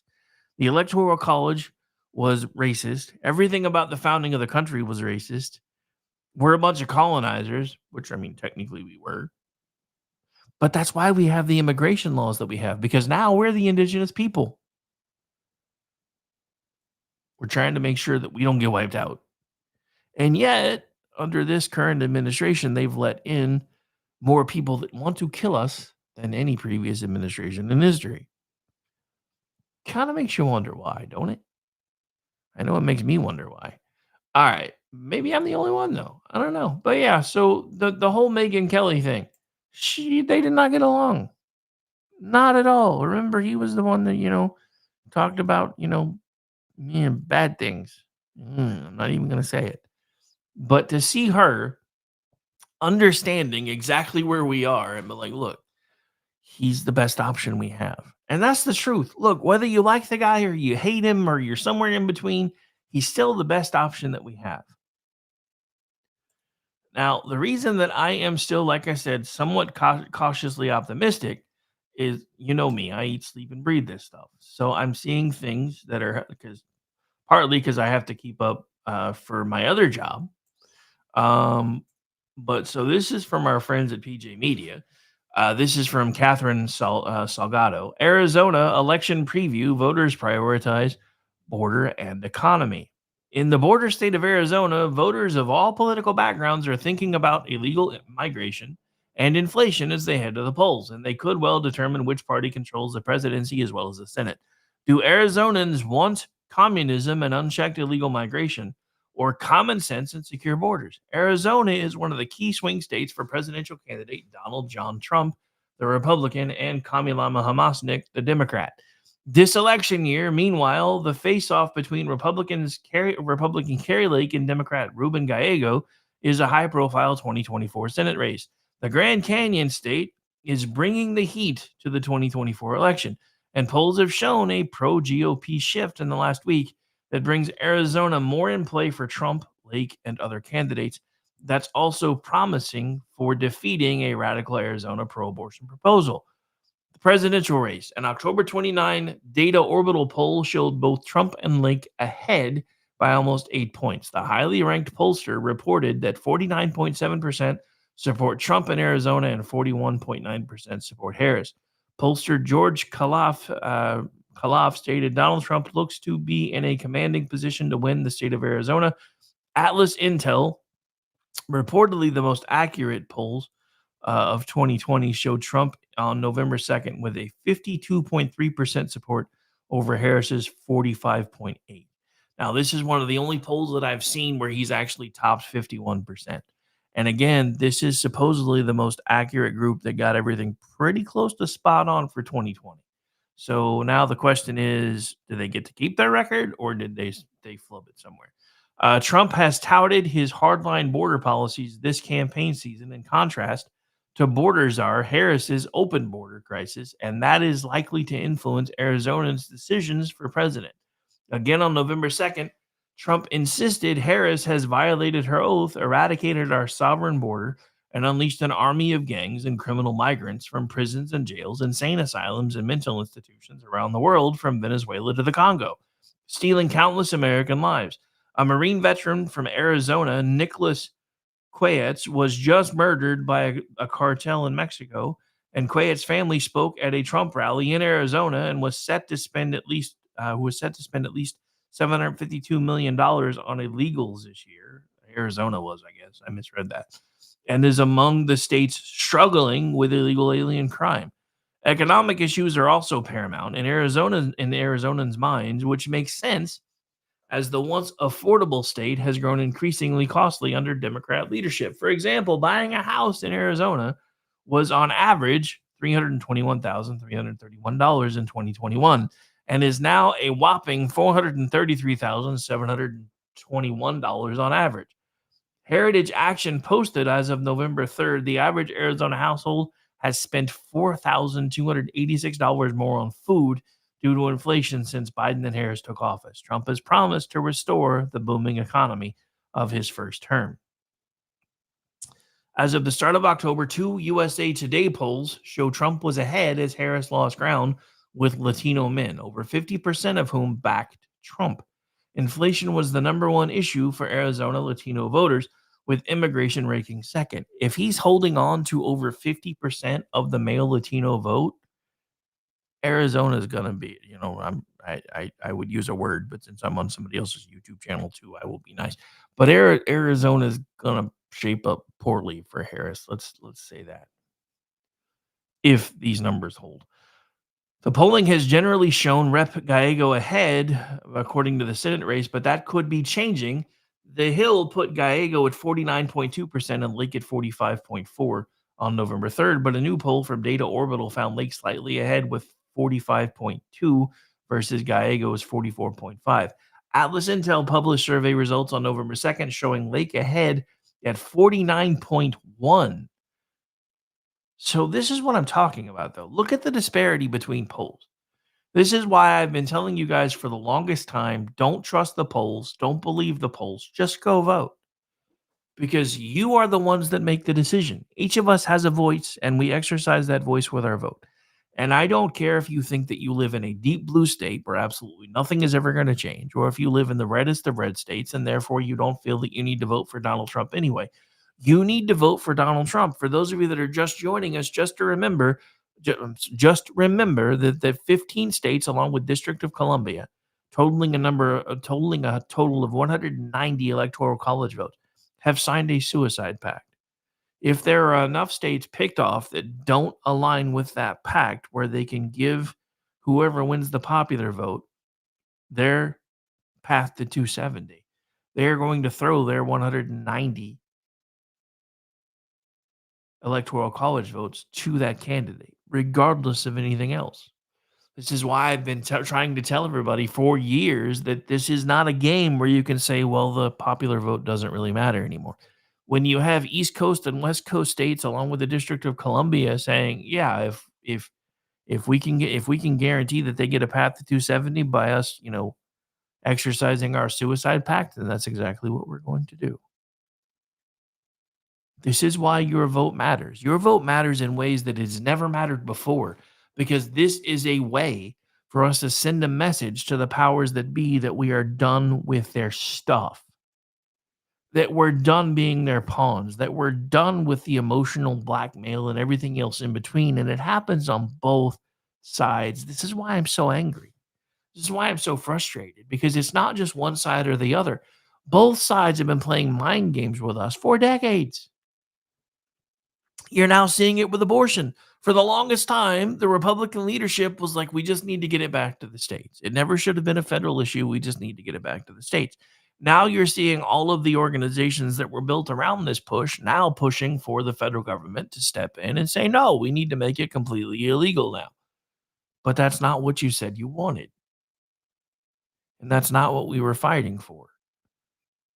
This is what upsets me with both sides. Both sides want the government to be our parents. They just want the government to be our parents for different reasons. The ones that they're okay with are the ones that they're okay with, and the ones that they're not, they're of course not. I don't need or want the government to be my parents. I want the government out of my way. I want the government taking fingers off of scales. I want the government to quit with the private-public partnership bullshit, which is another word for communism, by the way. and just take fingers off of scales and let people with good ideas or that think they have good ideas put their ideas out into the marketplace and see whether they take hold or not. Sunlight is the best disinfectant. And the more people do things, the better they get at things. So if the government will just get out of our way, then we will start figuring out what works and what doesn't, and then move forward from there and can carve out our own version of the American dream. One of the biggest mistakes the government ever made, in my opinion, was starting to tell everybody what the cookie cutter approach was to the American dream. They started doing a cookie cutter approach to education. So then they started doing a cookie cutter approach to the American dream. You've got to get your 4-year college degree. You've got to do this. You've got to do that. Then by this age, you should have your house, your car. You should have 2.5 kids. You should do all these things. Except that's not ever what this country was founded on. This country was founded on individual liberty and freedom. That doesn't mean that people who weren't willing to come together to work together can't and won't do that. It just means that at the end of the day, ultimately your success and failure should be your responsibility and nobody else's. And I get that that sounds harsh and heartless because, well, Rick, you just don't understand. People fall through the cracks. Yes, they do. But you know who should be taking care of the people that fall through the cracks? Not the federal government, the local government, because they're the ones with boots on the ground who should have programs in place to try to help these things and take care of these things. Now, should the government be figuring out a way to bolster that? Yes. But should we have this giant government agency that says, oh, well, everybody that's making X amount of dollars, blah, blah, blah, gets this, this, this, and this, and you can get this and you can get that, but only if you kick your husband to the curb and only if you're willing to live by yourself. This is why the cookie cutter approach doesn't work. This is why we need people who understand what government is supposed to be to step back in and start putting it back in line. I don't trust anybody else to do that other than Donald Trump, Elon Musk, Vivek Ramaswamy, Robert F. Kennedy Jr., Tulsi Gabbard, and everybody else across every single political aisle possible, every age demographic, every point of view that have come together behind and standing next to this man because they understand that if things don't change, we are done. If you are undecided at all today, please look to see when your polls close and make sure that you go vote. And make sure you're picking the side that best aligns with you and not just your emotions. Look, I get it. A lot of women are terrified about abortion because the left has convinced you that the right wants you living in the world of the Handmaid's Tale. Nothing could be further from the truth. But as terrified as you guys are of us embracing our heritage, which is that we are, in fact, a Christian nation. I know that pisses people off, but we are. The only way that we can make sure that things that are happening in places like London right now aren't happening here is if we actually teach people our history so they understand why we've done the things that we've done to keep people from being able to come in and say, well, now you're going to have to learn the Quran. Because that's what's happening in Britain right now. I saw a video the other day from a kid like 13, 14 years old. They're making us learn the Quran in school. They're making us learn about Islam in school. I don't need or want to learn about that. I am proud to be British. I want to learn my history. This is why history is important. This is why it being taught is important. This is why this idea, which is directly from the communist playbook, by the way, to tear down anything that offends you, is disastrous. Because the best thing to do if you have history that you disagree with is to shine a light on that history and teach people about it so that they then understand your perspective. But this idea that, well, these statues are offensive and this school being named this is offensive, that's the first step to whitewashing everything. Do you guys realize what the term whitewashing actually means? That's what they're doing, though. They're whitewashing history. And they're doing it on purpose because as we go to bottom of the hour break, one of Kamilama Hamasnik's favorite word salads, we're going to be unburdened from what was so that we can embrace what can be, is actually a screwed up communist manifesto. Because that's the first thing they do. When they take hold of everything, they erase your history so that you don't know who you are anymore. and then they start putting their own ideas in place. They've already started trying to do it here.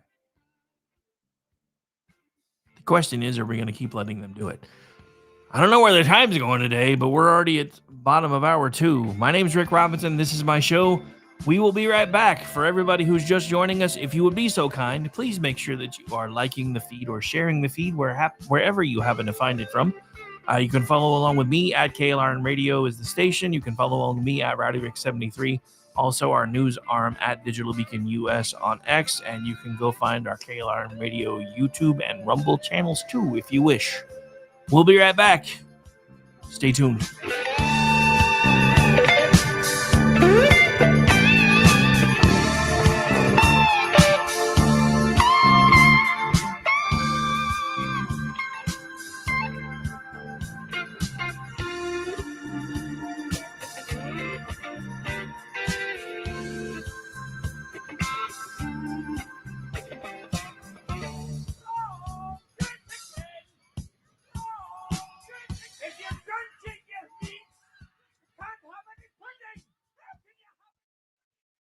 Hello, friends. Do you have a moment so that we may discuss our Lord and Savior Minarchy?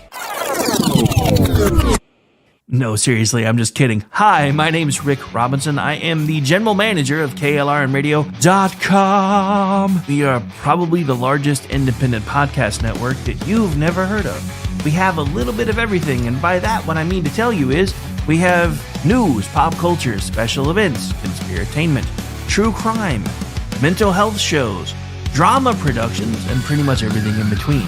So if you're looking for a new podcast home to grab a little bit of everything that you love all in one place, come check us out. You can find us on X under @KLRN Radio. You can find us on our Rumble and our YouTube channels under the same names. You can also find us at KLRNradio.com and pretty much every podcast catcher known to man. So again, feel free to come check us out anytime you like at KLRN Radio.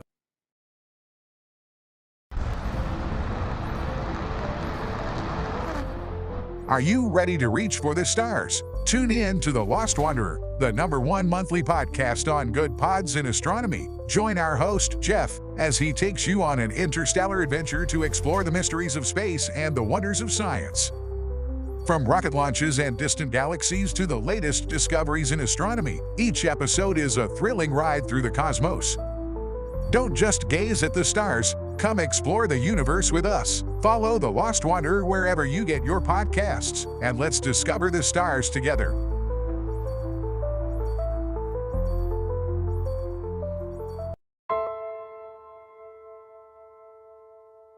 My dad was really, really special, and I loved my dad a lot. I'm proud of him, and that even though he isn't here with us, but he died as a true hero. I miss everything about him. In the moment that the officers and I had to come see the children, my biggest reaction was, I don't have 7 arms. I have 7 children who just lost their father, and I don't have 7 arms to wrap around them. I'm Frank Silla, chairman of the Stephen Silla Tunnel to Towers Foundation. Our foundation is committed to delivering mortgage-free homes for Gold Star families and fallen first responder families. To not have to worry financially is a huge peace of mind. The thought of, what in the world will I possibly do to pay the bills? How will I possibly let the children have a life that feels normal? I don't want them to have to quit their piano lessons or their basketball. I don't want them to feel that we have to move into a little apartment and struggle financially in addition to the emotional weight. There are over 1,000 families that need our help. Tunnel to Towers is honoring those heroes that risk their lives by providing them with mortgage-free homes. Those who serve us and then lay down their lives protecting our freedoms and our safety, the least we can do is $11 a month to give them that peace of always knowing there's a home, there's that sanctuary when life feels like it's been tipped upside down, because it has, when you lose a parent in the line of duty, to know you can go home, you can be safe, there's no risk of losing your home. That's a peace of mind that I can't believe you can get for $11 a month. I'd like to ask you to contribute $11 a month to support their efforts. Please donate $11 a month by calling 1-844-BRAVEST or visit tunneltotowers.org.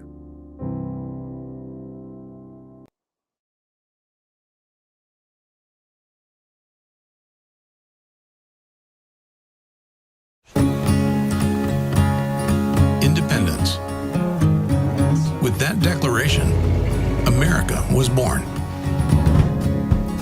Inspired by a belief in the God-given rights of every human being. That among these are life, liberty, and the pursuit of happiness.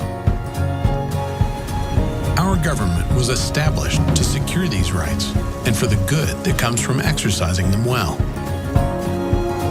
This is why the founders of our great nation chose independence. As do we. Hillsdale College accepts no government funding. Because independence makes possible the good to which we aspire.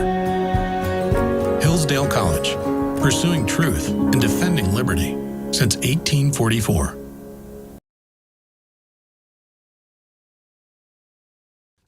But if you really stop to think about it, mob behavior, bullying, the appearance of insane rage and anger is all they have left.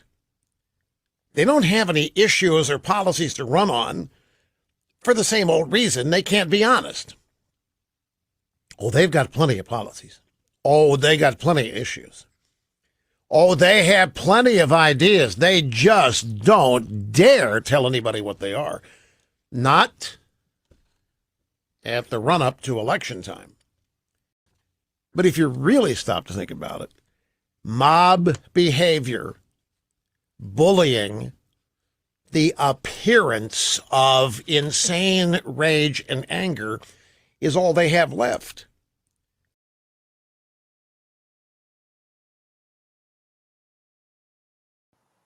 The following program contains coarse language and adult themes. Listener discretion is advised.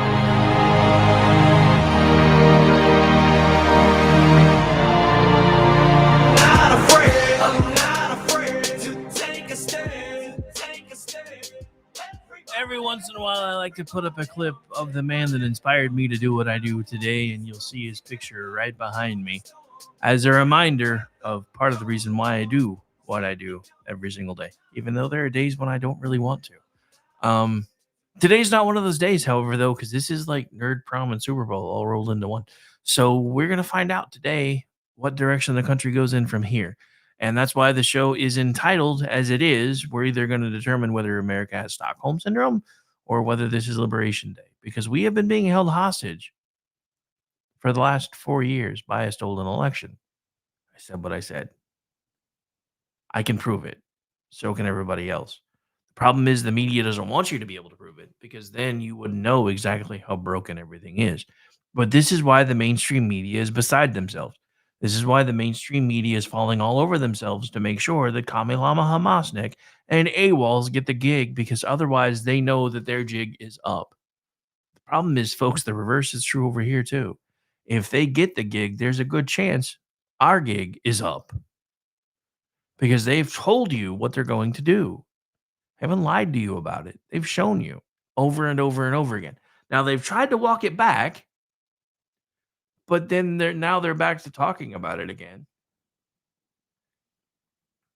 But the problem is that try as they might, they just can't seem to get across the finish line with the groups that they need to be across the finish line with. And this, we've already talked about Arizona. This is some stuff that I need you to hear from folks in Michigan today. So, came out today, but the clips are from before then. This is, again, sourced from our friends at Red State. Actually, I'm sorry, this one's Town Hall. Same difference, though, really. Who's voting for Kamala Harris here? Absolutely no. No. Not possible. There's nothing she can do or say for us to change our mind. Now, I need you to pay attention to that breakup or breakdown. That was 2 men, 2 women in a focus group, both of which said it ain't happening. And it gets worse from there. Here's the next clip. The campaign that the Democrats ran was that Donald Trump hates us. I felt safe, though, in the country when Trump was in office. I don't feel safe right now with Kamala in office. So, I mean, that to me speaks more. This is Michigan, folks. keeps going. The business sector in the Arab American community. And I was really surprised this week to get an earful to hear them say that they would much rather either vote a third party, not vote at all, or vote for Donald Trump. And I'm telling you, it's not obviously a significant sample size, but I cannot find one Arab American within my social circle in business or personally who have said that they will vote for Kamala Harris. When you look at the polling, it seems sort of neck and neck. What they are saying, and this is not a Donald Trump campaign line, that Tiffany Trump's father-in-law, who's a Lebanese businessman, has been successful in kind of converting and talking to people to explain why Trump would be better. Even with a Muslim ban, even with everything else that has happened, they feel they do not have any political clout. They don't have any political operation. The only political power they have is their vote, even if it means the rise of Donald Trump. That's extraordinary. That's extraordinary. And terrifying for them, as you can see from the look on her face. All right, next clip. There's a lot of anxious people about the situation in Gaza and whatnot. I don't want to put somebody on a seat that's really not looking out for humanity. They say they are, but they're just looking for votes at this point.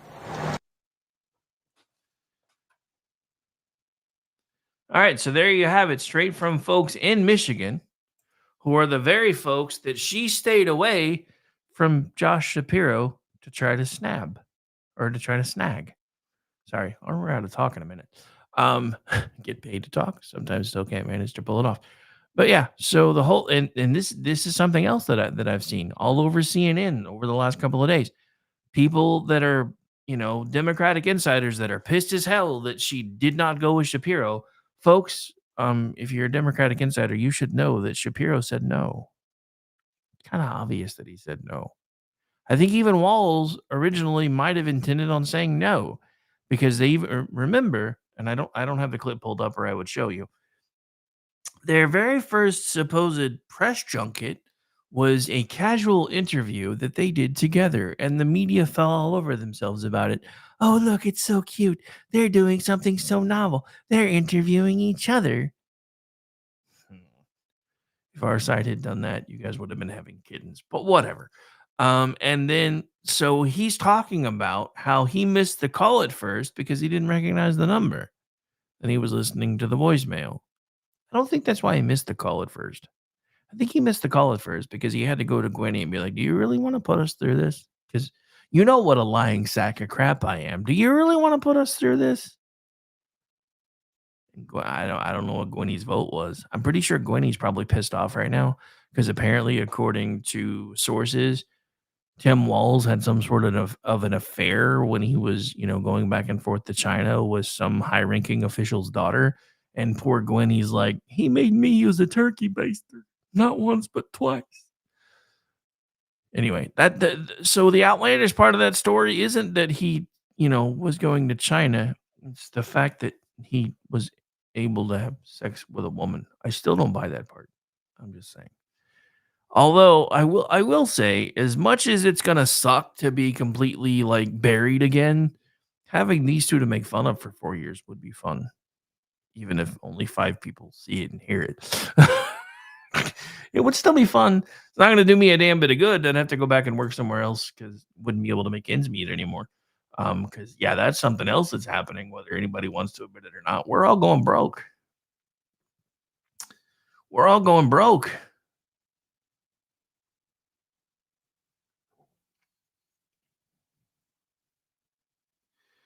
Oh, so this is interesting. So this is happening in Texas right now as we speak. Hang on, let me get this up on the feed for you guys.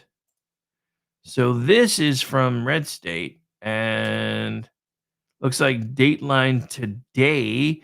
Nice try, feds. Texas forces DOJ to back down on forcing election monitors into polling locations. So our federal government's trying to act like UN Security Council peoples now? I'm confused. So Texas Attorney General Ken Paxton spiked the football on Tuesday after a legal standoff with the Justice Department over federal election monitoring went in the state's favor. The point of contention was the DOJ's plan to send federal agents to monitor voting sites. Paxton argued that this move would infringe on Texas's sovereignty and filed a lawsuit. Texas and Texans run our elections, and we will not be bullied by the Department of Justice, Paxton said in a statement posted on X. Paxton concluded no federal agent will be permitted to interfere with Texas' free and fair elections. So, major win, U.S. Department of Justice agreed last night not to enter Texas polling and central court locations, or central count locations, otherwise interfere with the administration of Texas elections just hours after Attorney General Ken Paxton gave them the California howdy by suing the DOJ over its announcement that it would send federal agents to monitor Texas elections. And again, Texas run Texas elections, and we will not be bullied by the Department of Justice. The DOJ knows it has no authority to monitor Texas elections and back down when Texas stood up for the rule of law. No federal agent will be permitted to interfere with Texas's free and fair elections. In a letter, to the Justice Department, the Texas Secretary of State, Jane Nelson, affirmed that Texas law prohibits federal monitors from being inside voting locations, according to the complaint filed by the state's Attorney General office. Texas law is clear. Justice Department monitors are not permitted inside a polling place where ballots are being cast or a central counting station where ballots are being counted. The complaint's central claim was that the federal authorities have no statutory authority to enter state polling locations in contravention of state law. Texas law alone determines who can monitor voting in Texas. The complaint continued. The controversy came about when the DOJ announced its intention to deploy federal election monitors to 8 Texas counties at the request of 62 state and federal officials. Texas and the DOJ reached an agreement that respects the law. The move follows an agreement reached late Monday between the federal agency and the Texas Attorney General's office. The DOJ agreed their monitors in 8 Texas counties will remain outside and at least 100 feet away from polling and central count locations. It also agreed to refrain from interfering with any voters attempting to cast ballots following its usual practice. My question: did you guys catch the wording there? Hang on, let me back this up. So it also agreed to refrain from interfering with any voters attempting to cast ballots. Why would they need to agree to that? Unless they had other intentions. That's my question. But look, again, you guys decide where we go from here. I've done my part. I've talked about it for months. I've cast my ballot. I've had my friends and family cast their ballots. I haven't asked them who they're voting for. I've just made sure that they've gone to the polls because it's none of my damn business. You guys decide where we go from here. But I'm going to say this again as we get ready to round down hour 2. It's pretty simple. You have a pretty clear-cut choice at this point because you've watched the other party who have basically thrown supposed democracy out of the window in an effort to save democracy. Like it or not, there was a soft coup committed against the sitting president of the United States and their front runner for office. And despite what everybody thinks, that was a bad idea. But this is why we have to show them exactly what a bad idea it was. Because if we don't win in such a way that they understand that they can never try to do something that's stupid again, then they're just going to keep doing it. Every time the polls don't go their way, we're candidate swap. Chinese candidate fire drill. I know, I did it to myself. I get it. Has to be done. China is asshole. It's not my fault, man.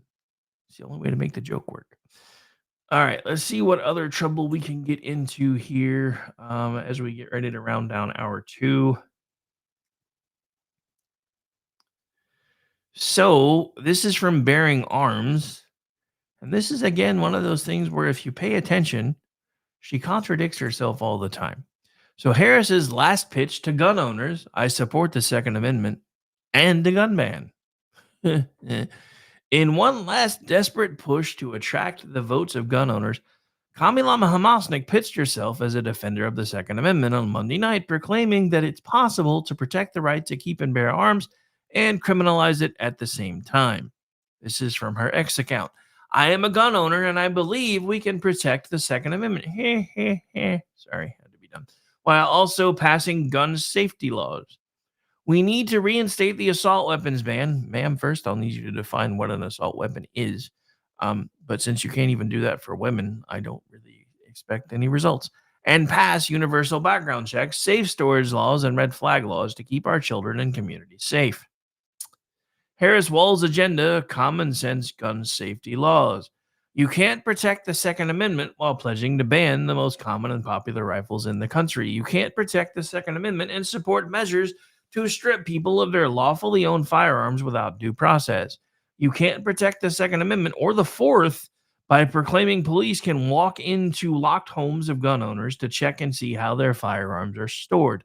Throughout her abbreviated presidential campaign, 60 days and counting, Harris has repeatedly said that she supports the Second Amendment and will protect it, but she's never bothered to explain what she thinks the Second Amendment actually protects or gives an example of a gun control law she believes would intrude on our right to keep and bear arms.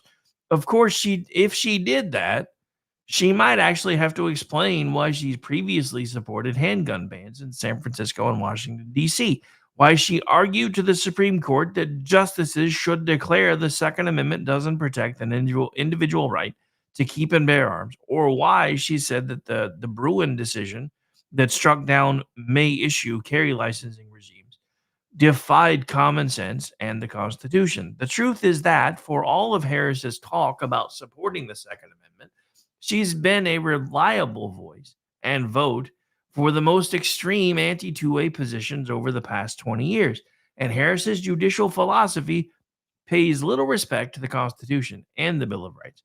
Her contempt for our individual rights doesn't stop with the right to keep and bear arms. As Politico highlighted, she repeatedly tested the limits of the founding document. 2 episodes in particular show how Harris adopted a restrictive view of the First Amendment while embracing bold prosecutorial strategies to address what she saw as social ills. In 2015, as California's Attorney General, Harris co-sponsored legislation that required anti-abortion pregnancy centers to notify their parents about California's free or low-cost abortion and contraceptive resources. Hang on, I missed something here. Anti-abortion pregnancy centers to notify their patients, about California's free or low-cost abortion and contraception resources, along with a phone number to call for more information.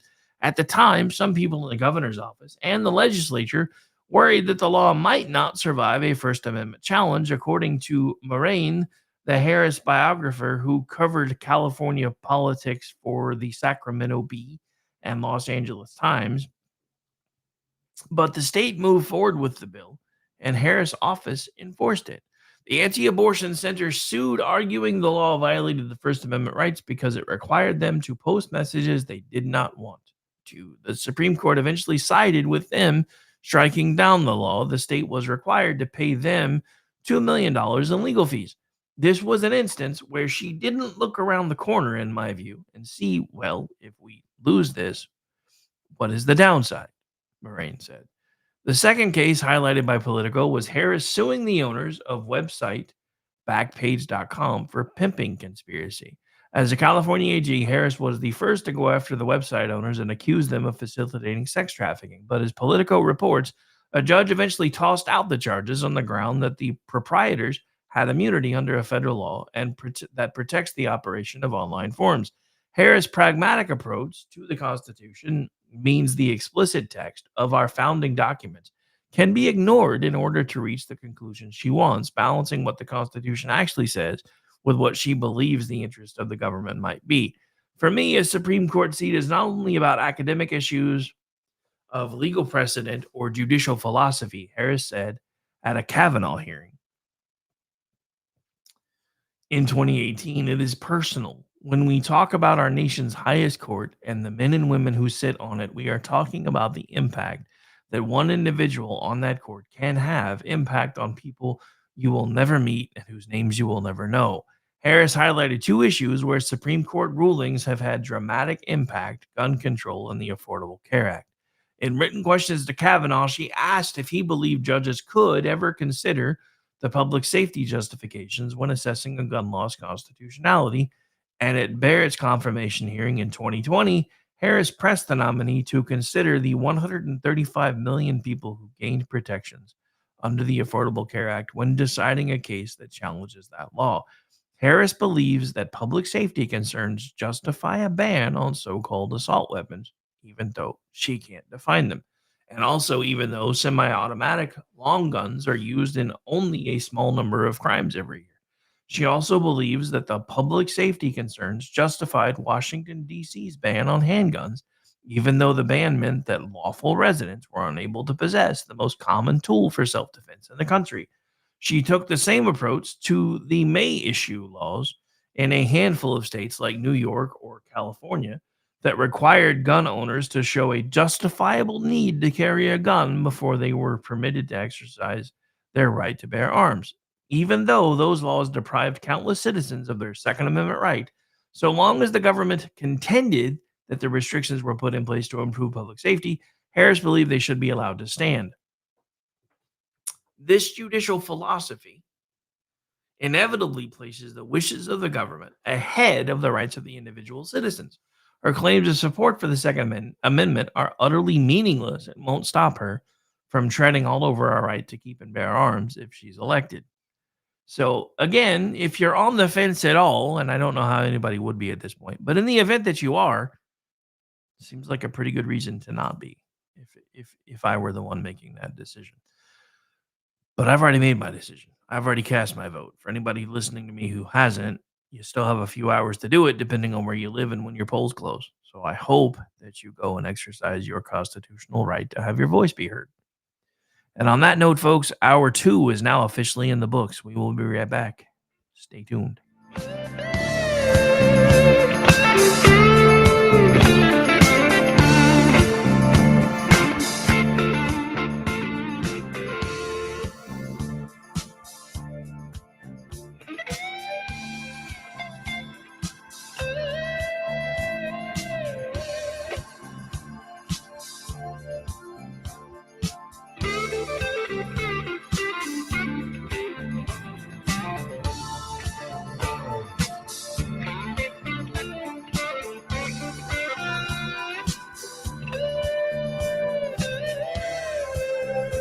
Hello, friends. Do you have a moment so that we may discuss our Lord and Savior Minarchy? No, seriously, I'm just kidding. Hi, my name's Rick Robinson. I am the general manager of KLRNradio.com. We are probably the largest independent podcast network that you've never heard of. We have a little bit of everything, and by that, what I mean to tell you is we have news, pop culture, special events, conspiratainment, true crime, mental health shows, drama productions, and pretty much everything in between. So if you're looking for a new podcast home to grab a little bit of everything that you love all in one place, come check us out. You can find us on X under @KLRNradio. You can find us on our Rumble and our YouTube channels under the same names. You can also find us at KLRNradio.com and pretty much every podcast catcher known to man. So again, feel free to come check us out anytime you like at KLRNradio.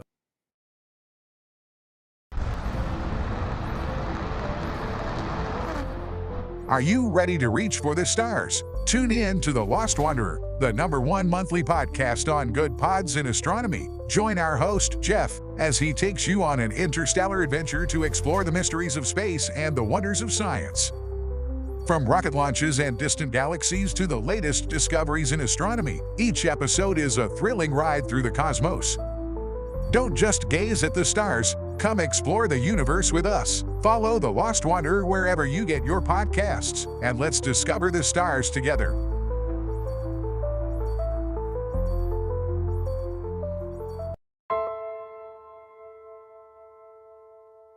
My dad was really, really special, and I loved my dad a lot. I'm proud of him, and that even though he isn't here with us, but he died as a true hero. I miss everything about him. In the moment that the officers and I had to come see the children, my biggest reaction was, I don't have 7 arms. I have 7 children who just lost their father, and I don't have 7 arms to wrap around them.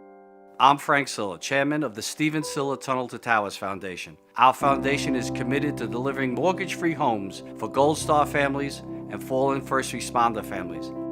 To not have to worry financially is a huge peace of mind. The thought of, what in the world will I possibly do to pay the bills? How will I possibly let the children have a life that feels normal? I don't want them to have to quit their piano lessons or their basketball. I don't want them to feel that we have to move into a little apartment and struggle financially in addition to the emotional weight.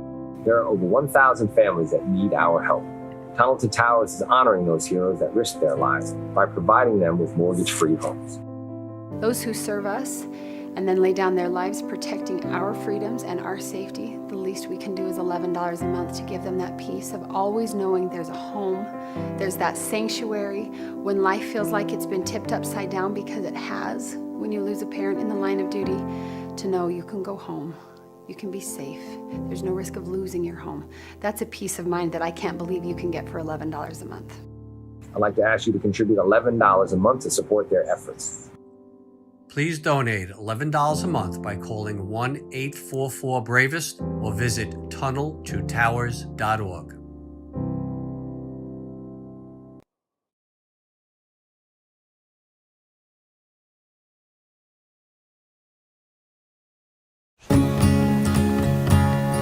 Independence.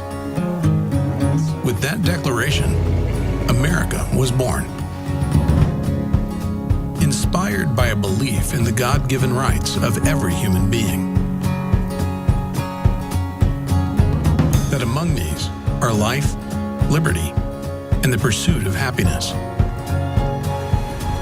Our government was established to secure these rights and for the good that comes from exercising them well. This is why the founders of our great nation chose independence. As do we. Hillsdale College accepts no government funding. Because independence makes possible the good to which we aspire. Hillsdale College, pursuing truth and defending liberty since 1844.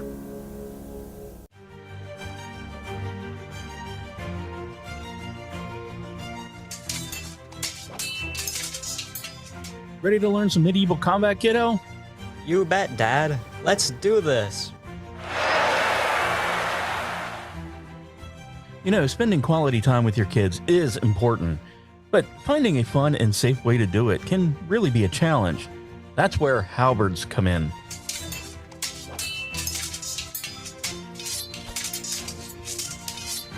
Halberds are the perfect way to bond with your kid while teaching them about history and physical fitness. Plus, they're a blast to play with.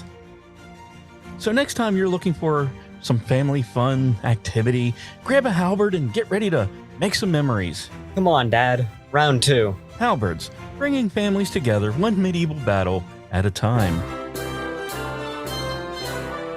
This commercial brought to you by the KLRNradio.com Ad Council.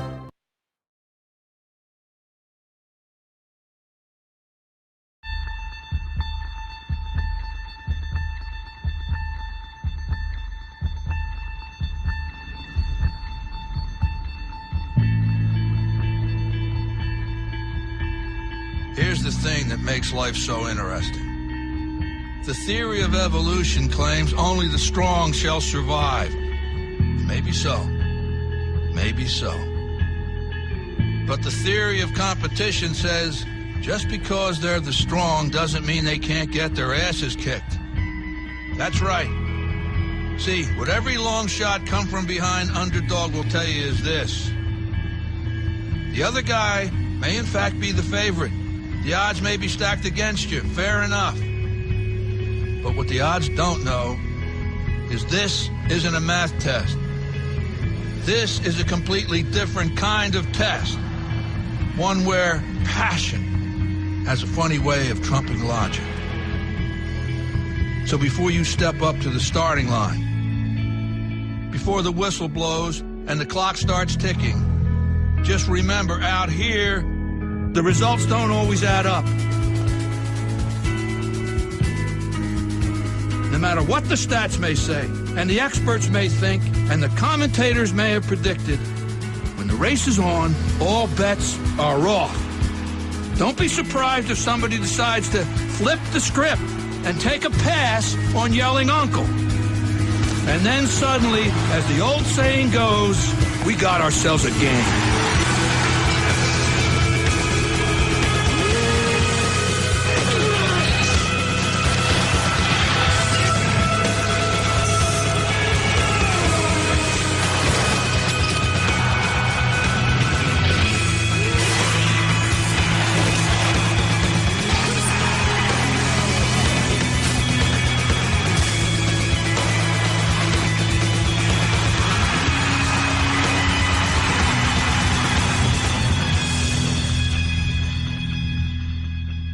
That's right, ladies and gentlemen. It's game time here on KLRN Radio, and this is Election Day in America.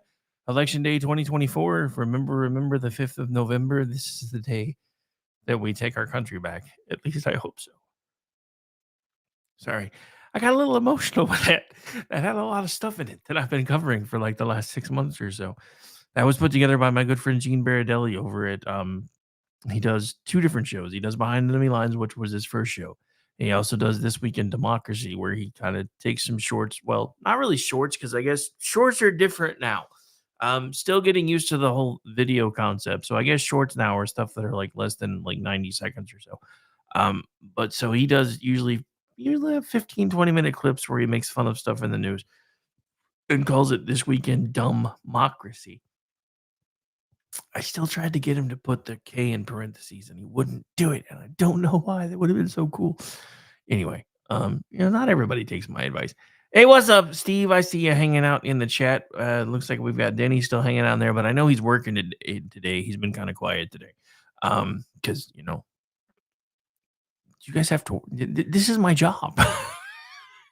Some of you have to work, and again, I know a lot of our traffic is lunchtime traffic, and I just want to take a moment to say thank you to everybody taking the time to hang out with us today. So I want to get back to this though, because we've got some other clips. This is from the Kerry Lake War Room, and so let me make sure that we're on the right screen.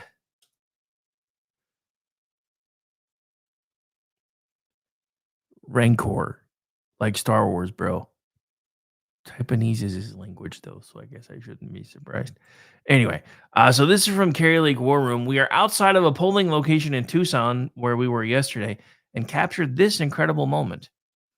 I'm not going to read anymore. So much. My first year ever voting red, and wow. I think it's more just God needs us to do what we have to do versus what people tell us we should be doing. Yes. I come from a long line of people who were black, we vote blue, we vote blue, we vote blue, but the Democrats. I've been personally offended by what the other parties are saying. Yeah. I don't think they line up with what God's will is for our lives, our country.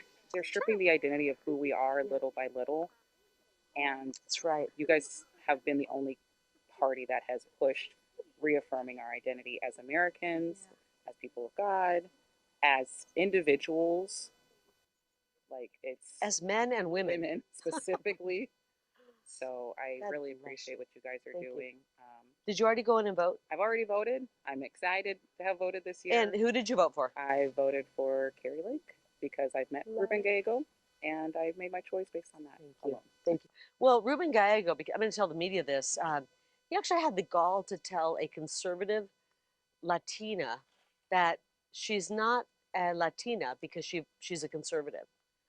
This is very similar to when you don't vote for Joe Biden, you ain't black. So is anybody surprised Ruben Gallego would say something similar? Vote for Biden. I heard it. Come on, we are individuals. We decide who we vote for. We take into account what experiences we've lived, and we take into account what we want for our country and what we want for our communities, and that's how we vote. We don't need Joe Biden to tell us how to vote. We don't need Joe Biden to tell us if we're black or white. We don't need Ruben Gallego to tell us if we're Latino or white. We know who we are. We're Americans. And that's what I believe this election's about, coming together as Americans. I'm so thankful for your vote. I promise you that I'm going to go to Washington, D.C., and I'm going to make you proud. All right, so there you have Carrie Lake interviewing a supporter who just voted for her. I guess this happened yesterday at a polling location. But, ladies and gentlemen, this is happening all over the place. This is why I'm saying at this point, I don't believe the polls. And again, I'm not calling this thing. Only you guys can decide where we go from here. I've already made my choice. I've already cast my ballot. My friends and family have cast their ballot. I've made sure that they have. So only you decide where we go from here. There is still time today if you have not voted yet to make sure that you let your constitutionally held right and your voice, you exercise that right and let your voice be heard. Only you decide where we go from here. I can only do so much. I've built my entire life around trying to do these things over the last 16 years because I felt like some of the people that have been the bigger voices in our industry have lost touch of why they started trying to do it in the first place. And I was right because I've seen so many of them who have done everything they can to hang on to the grift, including selling the people out that they used to say that they were fighting for. I don't care how big this organization ever gets. That's never going to happen. I will walk away and turn it over to somebody else before I ever watch what's happened to some of these groups that a lot of people have put their time, their money, and their talents into just to watch them turn into something that they don't recognize. But it doesn't surprise me, though, because that's exactly what's happening to our country. This is why this election is so important. This is why it matters more than probably any one that we've had up until now. And I know they say that to you every 4 years. And I have done my best not to be one of those voices. But this is a different time. You can feel it. If you just take a moment to quiet your mind, you can feel it. Something is different. We are on the verge of either becoming a great society again or collapsing. And if you will just listen to the voice inside yourself, you know it to be true, or you wouldn't be listening to shows like this in the first place. And that's just where we are. I mean, we just watched just a couple of weeks ago Elon Musk play pitch and catch with a rocket. You guys realize how much closer that puts to us doing the things that we grew up, those of us in Gen X, watching on TV and expecting to have been a reality by now? You know why things have stalled and slowed down? Because they wanted them that way. The powers that be have been pulling the levers now for quite some time. And the powers that be behind the media circus and the media cycles figured out after Watergate that they had so much power and control and the ability to influence people that they started using it for their own ends and their own means. And all of it was justified as long as they managed to line their pockets and keep you in line. Look, I'm not going to lie. I hope someday I am making bank off of every little bit of this because I've poured my blood, sweat, tears, heart and soul into all of it. But even if I am, I don't care if I have to tell every single one of my sponsors to, in the words of Elon Musk, go fuck yourselves. Because I will not become an agent of chaos. I will not turn my back on the things that I believe just to try to hold on to the almighty dollar bill.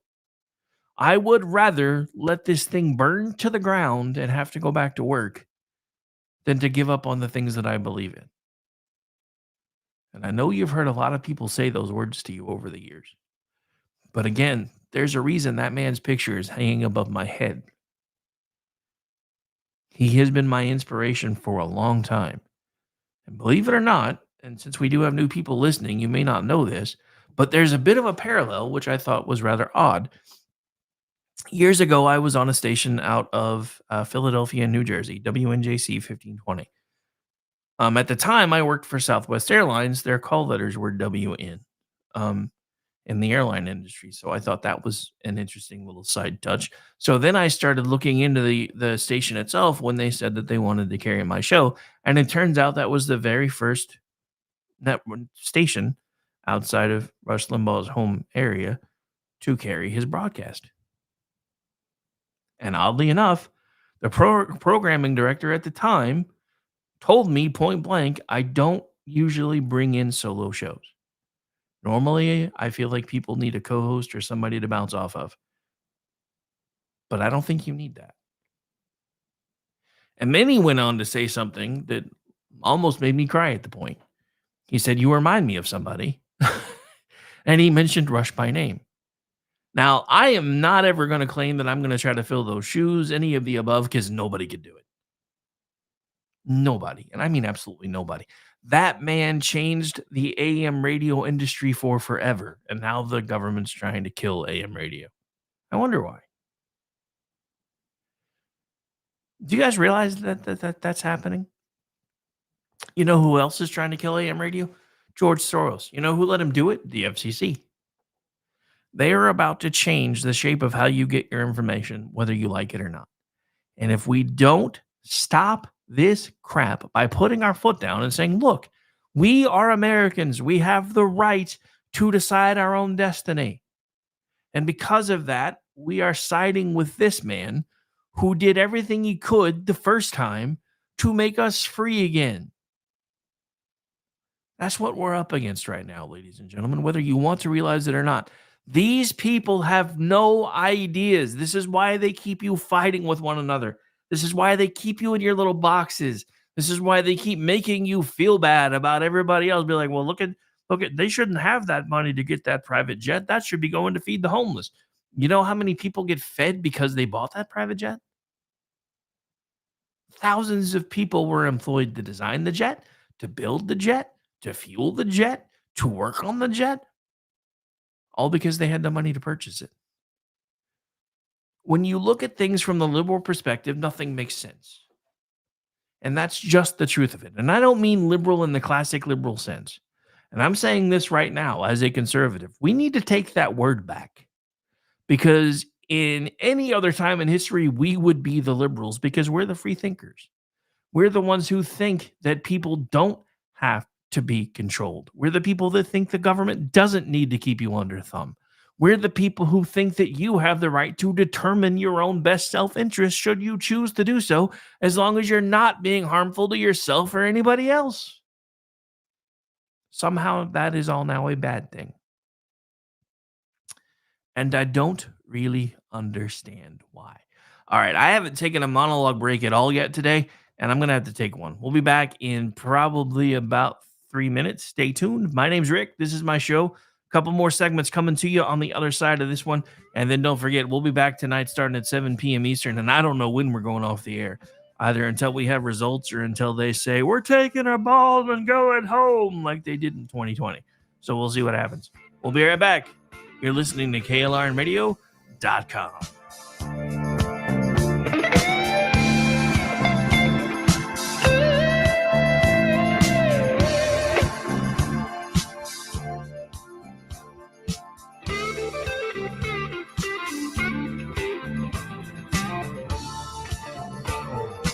You are listening to KLRN Radio, where liberty and reason still reign. I'm Noble McIntyre of McIntyre Law, and I've been representing injured Oklahomans and their families for almost 30 years. At our firm, we've handled hundreds of crashes involving semis. They are huge vehicles, and when fully loaded, can weigh as much as 80,000 pounds. Most semi drivers are careful and professional drivers, but some big truck drivers and the companies they drive for are dangerous, and I've personally seen the devastating effects on families. If you or a loved one has been affected by a semi crash, contact us at 405-777-7000 or McIntyreLaw.com. We will fight for you. Achieve platinum status in the Fuel Rewards program at Shell and save 10 cents per gallon on every fill. Right now, you're less than 5 miles away from your closest Shell, so make a pit stop this afternoon and fill your tank with Shell V-Power Nitro Plus Premium Gasoline. Click the screen now to learn more about platinum status and the Fuel Rewards program, or download the Shell app today. Platinum status is earned with 12 fill-ups over 3 months, 10-gallon minimum per fill-up at participating Shell locations. Terms apply. Visit www.fuelrewards.com/status.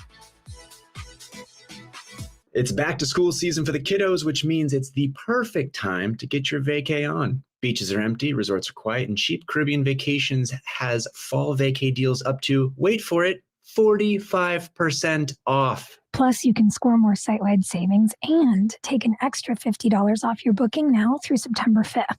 Take this as your sign to pencil in a vacay this fall and turn back to school season into back to beach season. Go to cheapcaribbean.com to find your next all-inclusive vacay. Offer ends September 5th. You can achieve platinum status in the Fuel Rewards program at Shell twice as fast by filling up 6 times with Shell V-Power Nitro Plus Premium Gasoline. Right now, you're less than 5 miles away from your closest Shell, so make a pit stop this afternoon and fill your tank with Shell V-Power Nitro Plus Premium Gasoline. Click the screen now to learn more about platinum status in the Fuel Rewards program or download the Shell app today. Platinum status is earned with 12 fill-ups over 3 months, 10-gallon minimum per fill-up at participating Shell locations. Terms apply. Visit www.fuelrewards.com/status. Hi, everyone. This is JJ, the co-founder of Good Pods. If you haven't heard of it yet, Good Pods is like Goodreads or Instagram, but for podcasts. It's new, it's social, it's different, and it's growing really fast. There are more than 2 million podcasts, and we know that it is impossible to figure out what to listen to. On Good Pods, you follow your friends and podcasters to see what they like. That is the #1 way to discover new shows and episodes. You can find Good Pods on the web or download the app. Happy listening. KLRN Radio has advertising rates available. We have rates to fit almost any budget. Contact us at advertising@klrnradio.com.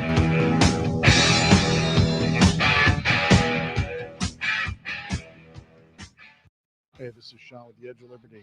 You're listening to the only man who's comfortable wearing his jeans backwards, Rick Robinson. And if you want to check me out, I'm on KLRN every Monday and Friday, 12 on the Pacific Coast, 3 on the East Coast, talking news, politics, everything else that really comes to mind. Loud, bald, from Boston. I check all the boxes that you hate. So check me out right here on KLRN. The following program contains coarse language and adult themes. Listener discretion is advised.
All right, folks, welcome back into the program. Again, hour 3 of the Rick Robinson Show is underway. We're almost to the end of the show, although I still have lots of work ahead of me because it's election night. So you guys get to put up with me a lot more. There'll be some stuff dropping from Twitchy later. Then I'll be live blogging with Twitchy. We're doing crossovers with SHR Media and a couple other groups throughout election night. And we even have some stuff set up as surprises, depending on how the night goes. I will say this, because I've seen a lot of folks that are being negative. I refuse to do that. Look, I will tell you this. I think there has been a sea change in America, and I don't know if it's enough to do everything we want to do this cycle or not, but I have heard from more and more people that no matter what happens tonight, we're not done fighting. And there's proof of this here. And it's happening everywhere. What if I told you that for the first time in forever, there's a certain state who has done everything they can to keep it from happening, actually starting to have gun shops again. Staten Island has a gun shop for the first time in forever.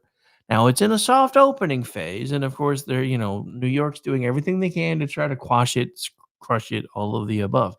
But the community outreach for the Staten Island gun shop has been absolutely amazing, according to the owners. And according to Bearing Arms, this is for the first time in decades, Staten Island actually has a gun shop. This is what I've been talking about. There has been a grassroots movement afoot since Donald Trump lost the last time because nobody expected him to lose, to figure out why he lost and start correcting it. Now, I will say this. I know everybody was kind of like, I can't believe that they put one of his, in-laws and halfway in charge of the RNC, blah, blah, blah, yada, yada, yada. Look, it wasn't who I wanted to be in charge either, but anybody's better than Rona McRomney because she should have been let go of 2 or 3 cycles ago. And it's just that simple. From the ground game that I've seen that sprung up since they've been put in charge, from the legal challenges that I've seen in all the places where the Democrats are trying their usual shenanigans, and yes, I know, I have again done it to myself. I understand. It has to be done. I swear to God, I'll pistol whip the next guy that says shenanigans. Bring it, fat boy. I ain't afraid of you. All right. But yeah, so look, I don't know what's going to happen tonight. But I do know this. People are awake. You're seeing it more and more. You're seeing people of color that have been on the Democrat plantation for their entire lives. They're like, no, enough is enough. You've seen Latino people, even a few Puerto Ricans that are pissed. I know more Puerto Ricans that are pissed over the Lopez joke than they were about the comic roaster joke. And for all the left who was screaming and yelling, well, he didn't make it. He's Italian and he didn't make any jokes about any Italians. I guess you didn't watch the entire clip because, yes, actually he did. He roasted everyone in the room. It's what he does. Should he have been invited to a political event? I don't make those decisions. Wasn't my call. But should it have been turned in to the giant deal that it is? No, but Donald Trump did what Donald Trump always does. He found a way to take a negative and eventually spun it into a positive because this led to Joe Biden saying that half the country were garbage. And of course, the White House press corps and everybody in between started to say, that wasn't really what he meant. And then the White House stenographers were like, you just changed an official document. You've just broken federal law. And our copy that went out is different than your copy now, which also violates federal law. Speaking of which, tampering with official archives is part of the reason why Trump got in trouble. So, little equal justice under the law, please, and thank you, por favor. Not going to happen, and I understand that, but it's just, this is the stuff that is happening right in front of us that enough people are starting to pay attention to. Their outrage shtick isn't working anymore. The scariest part is how long their outrage shtick has worked. Because it's been part of my political lexicon for as long as I've been old enough to vote. I was called a Nazi in 1992 because I voted for W. Didn't win, but I voted for him. And I was called a racist. I was called every ist known to man, even though back then there weren't as many as there are now. But they called me all the ones we knew about because I supported W. Or George H.W. Bush. But what I didn't know is if you go back in history and you look, they've used that same shtick since World War II. Every Republican has been Hitler. Dick Cheney was Hitler until he sided with the Democrats. Now he's awesome. Liz Cheney was worse than Hitler until she sided with the Democrats, and now she's awesome. Captain Stooping, otherwise known as the guy in charge of the Bulwark, was the devil until he came around to the Democrats' way of thinking. And now he's awesome. For as long as they need him. This is why it is imperative that you vote. You must have your voice be heard, and there are no safe red states anymore. I will be showing you something after the break that proves that there are no safe red states anymore.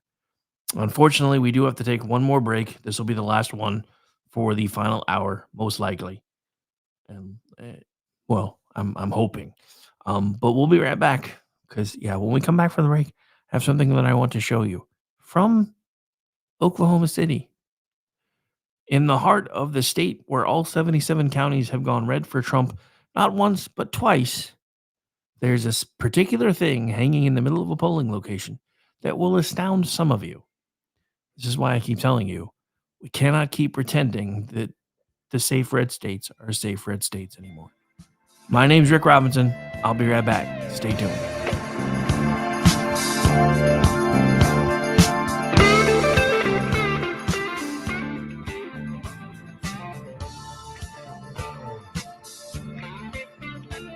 I'm Noble McIntyre of McIntyre Law, and I've been representing injured Oklahomans and their families for almost 30 years. At our firm, we've handled hundreds of crashes involving semis. They are huge vehicles, and when fully loaded, can weigh as much as 80,000 pounds. Most semi drivers are careful and professional drivers, but some big truck drivers and the companies they drive for are dangerous, and I've personally seen the devastating effects on families. If you or a loved one has been affected by a semi crash, contact us at 405-777-7000 or McIntyreLaw.com. We will fight for you.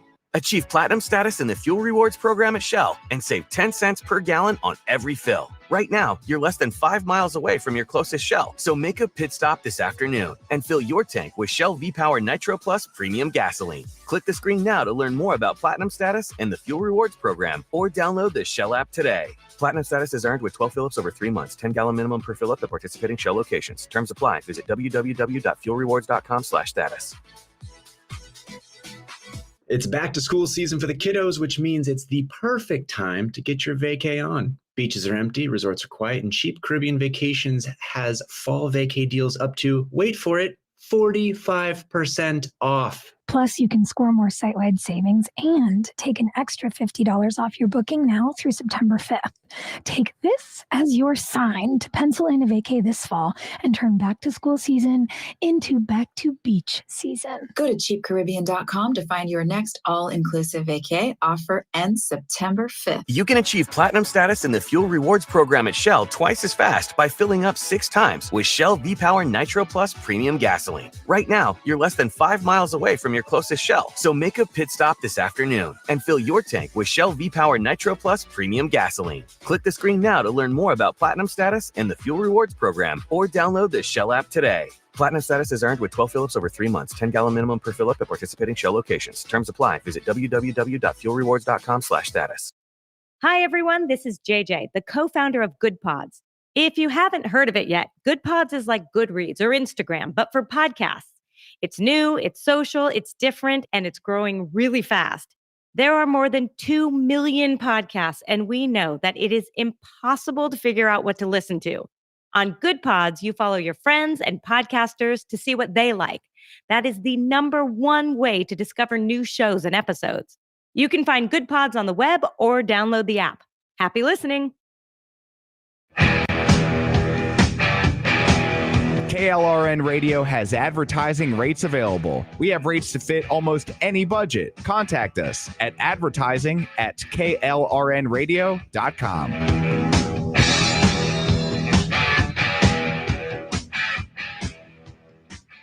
Hey, this is Sean with the Edge of Liberty.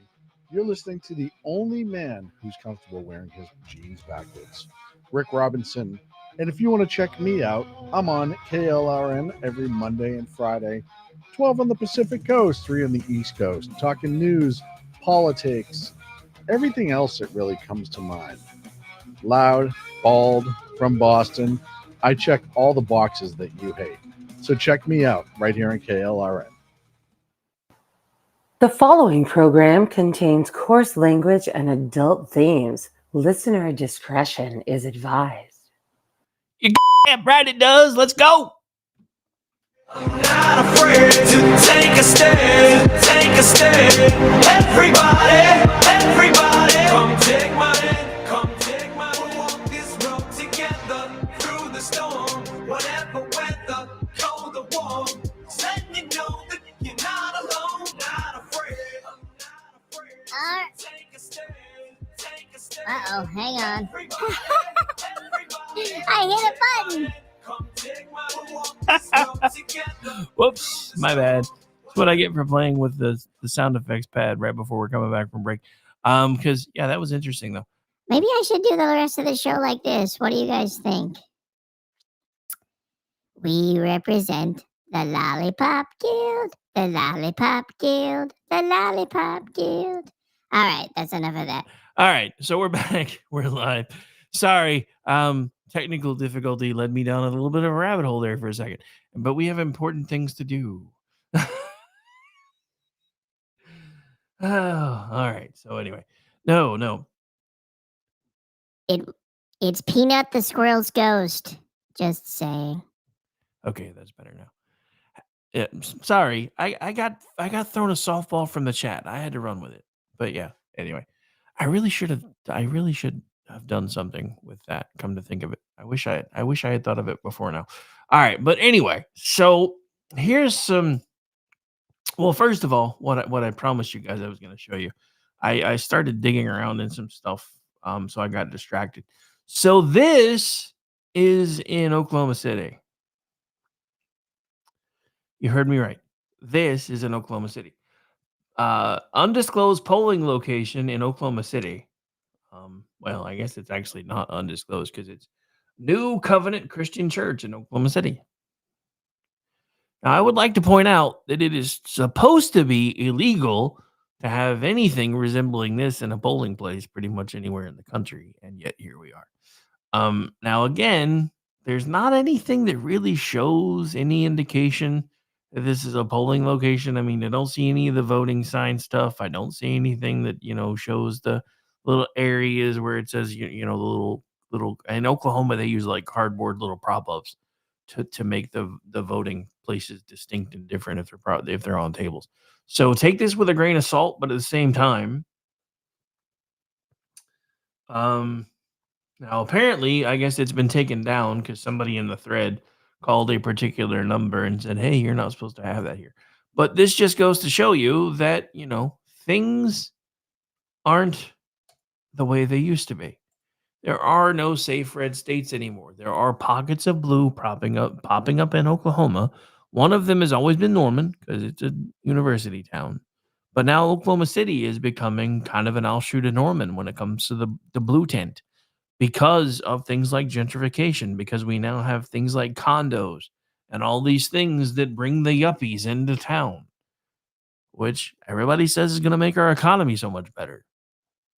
I don't really care how much better my economy gets if I don't want to live there anymore. That's always kind of been my take.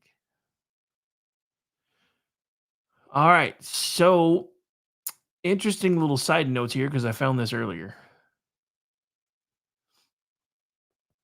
This is from Eric Doherty on X, and you guys should be seeing it just about now.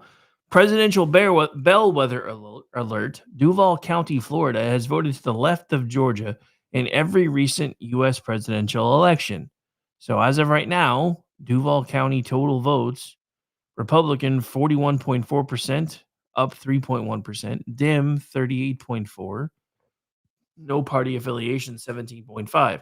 Trump lost Duval in 2020, something to watch. Now, again, these are just some of the early returns that are finally starting to trickle in based on the information that we have at hand. So, all I'm going to say about that is take everything with a grain of salt until the results are declared. And I don't know when the results are going to be declared. Like I said, we kick off here at 7 p.m. Eastern. I will be anchoring throughout the night. We're going to have folks rotating in and rotating out. We'll also have live vlogging going on at Twitchy that I'll be a part of over there as well, because I do contribute with Town Hall. So I hope you guys are, if nothing else, we certainly hope that you will be entertained, as they say, as we chart our future steps here, both with KLRM Radio, the Digital Beacon US News, and the country. Because like I said, if we do not have a very strong bellwether night, the most we can hope for is maybe stemming the tide for a couple of years, which may be enough unless we lose outright. But I don't see us losing outright. I can't. Again, I'm not going to call it because I don't want to jinx it. But with as bad as everything has been, and I get it, you have all this precedent on our side because nobody who's part of the incumbent party has ever been able to be reelected when they're this far underwater, except she's not actually the incumbent. She's just attached to the incumbent party. But they've also tried to run as if they haven't been the ones in charge for the last 4 years. This is why it's not resonating with her voters, because she keeps saying, I'm going to do these things on day one. And then anybody with a brain is like, but day one for you was like 1,400 days ago. Why haven't you done any of those things?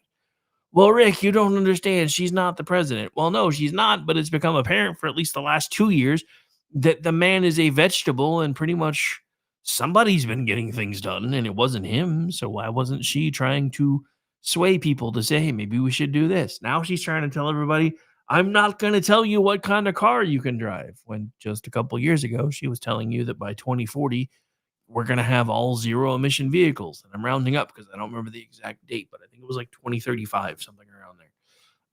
And now, well, I didn't mean that. Just like with fracking. Oh, I was for it, then I was against it, but now I'm for it again. She walked back her entire thing about price controls, except for in the final few moments of the election. Now she's back to talking about price controls again. Interesting side note, I did actually hear something weird on my local talk radio station that I found was interesting. Apparently, McDonald's is filing antitrust suits against their beef supplier because there are 4 or 5 beef suppliers that have gotten together and are working as a group to artificially inflate beef prices. So take that with a grain of salt, but apparently that's been going on for a long time. That's why a lot of folks are bringing back cheaper menu items. That's the other thing. You want to know how you can know whether the economy is doing good or not? When they start bringing back dollar menus, that economy is not doing as great as you think. Because if you remember, there were really no dollar menus under Trump, dude, because everybody was like, oh, I can pay full price now. Now it's like, oh, McDonald's has got alternate menu items and dollar menus back and 2-for-1s and all these things. And, I mean, granted, the other thing is it's all transitioned to apps mostly to get the deals anymore. But another little interesting side note of the sign of the times so I live between 2 towns. One is really small. The other one, kind of smallish, but it's one of those shotgun towns where like there's one street that kind of goes in and out, and that's pretty much it. And then everything kind of offshoots going the other way. But so interesting little thing in this tiny little town.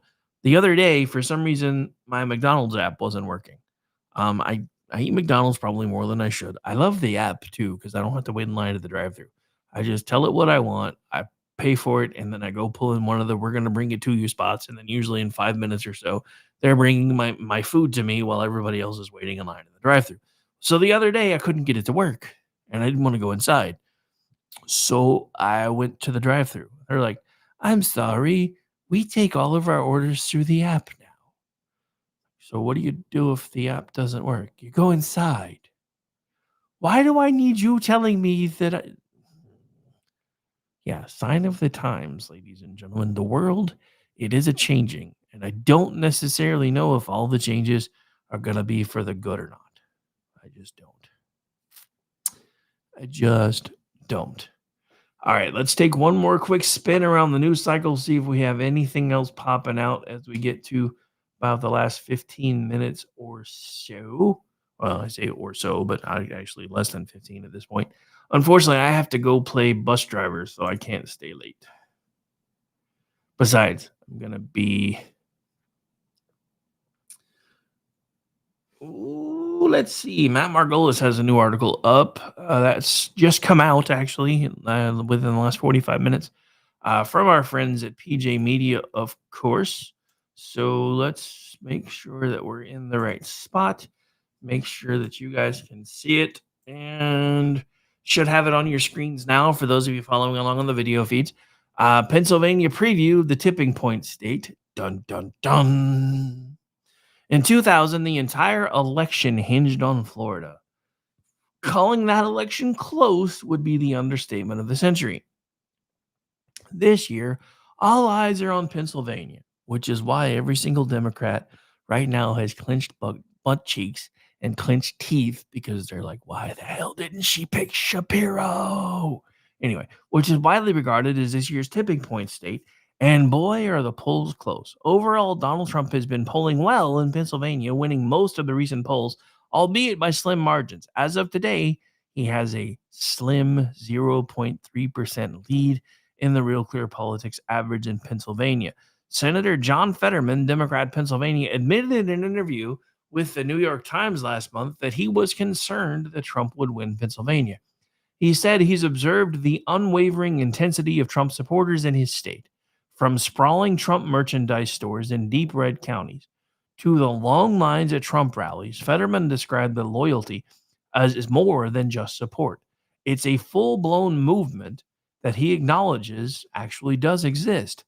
There's a difference between not understanding, but also acknowledging that it exists.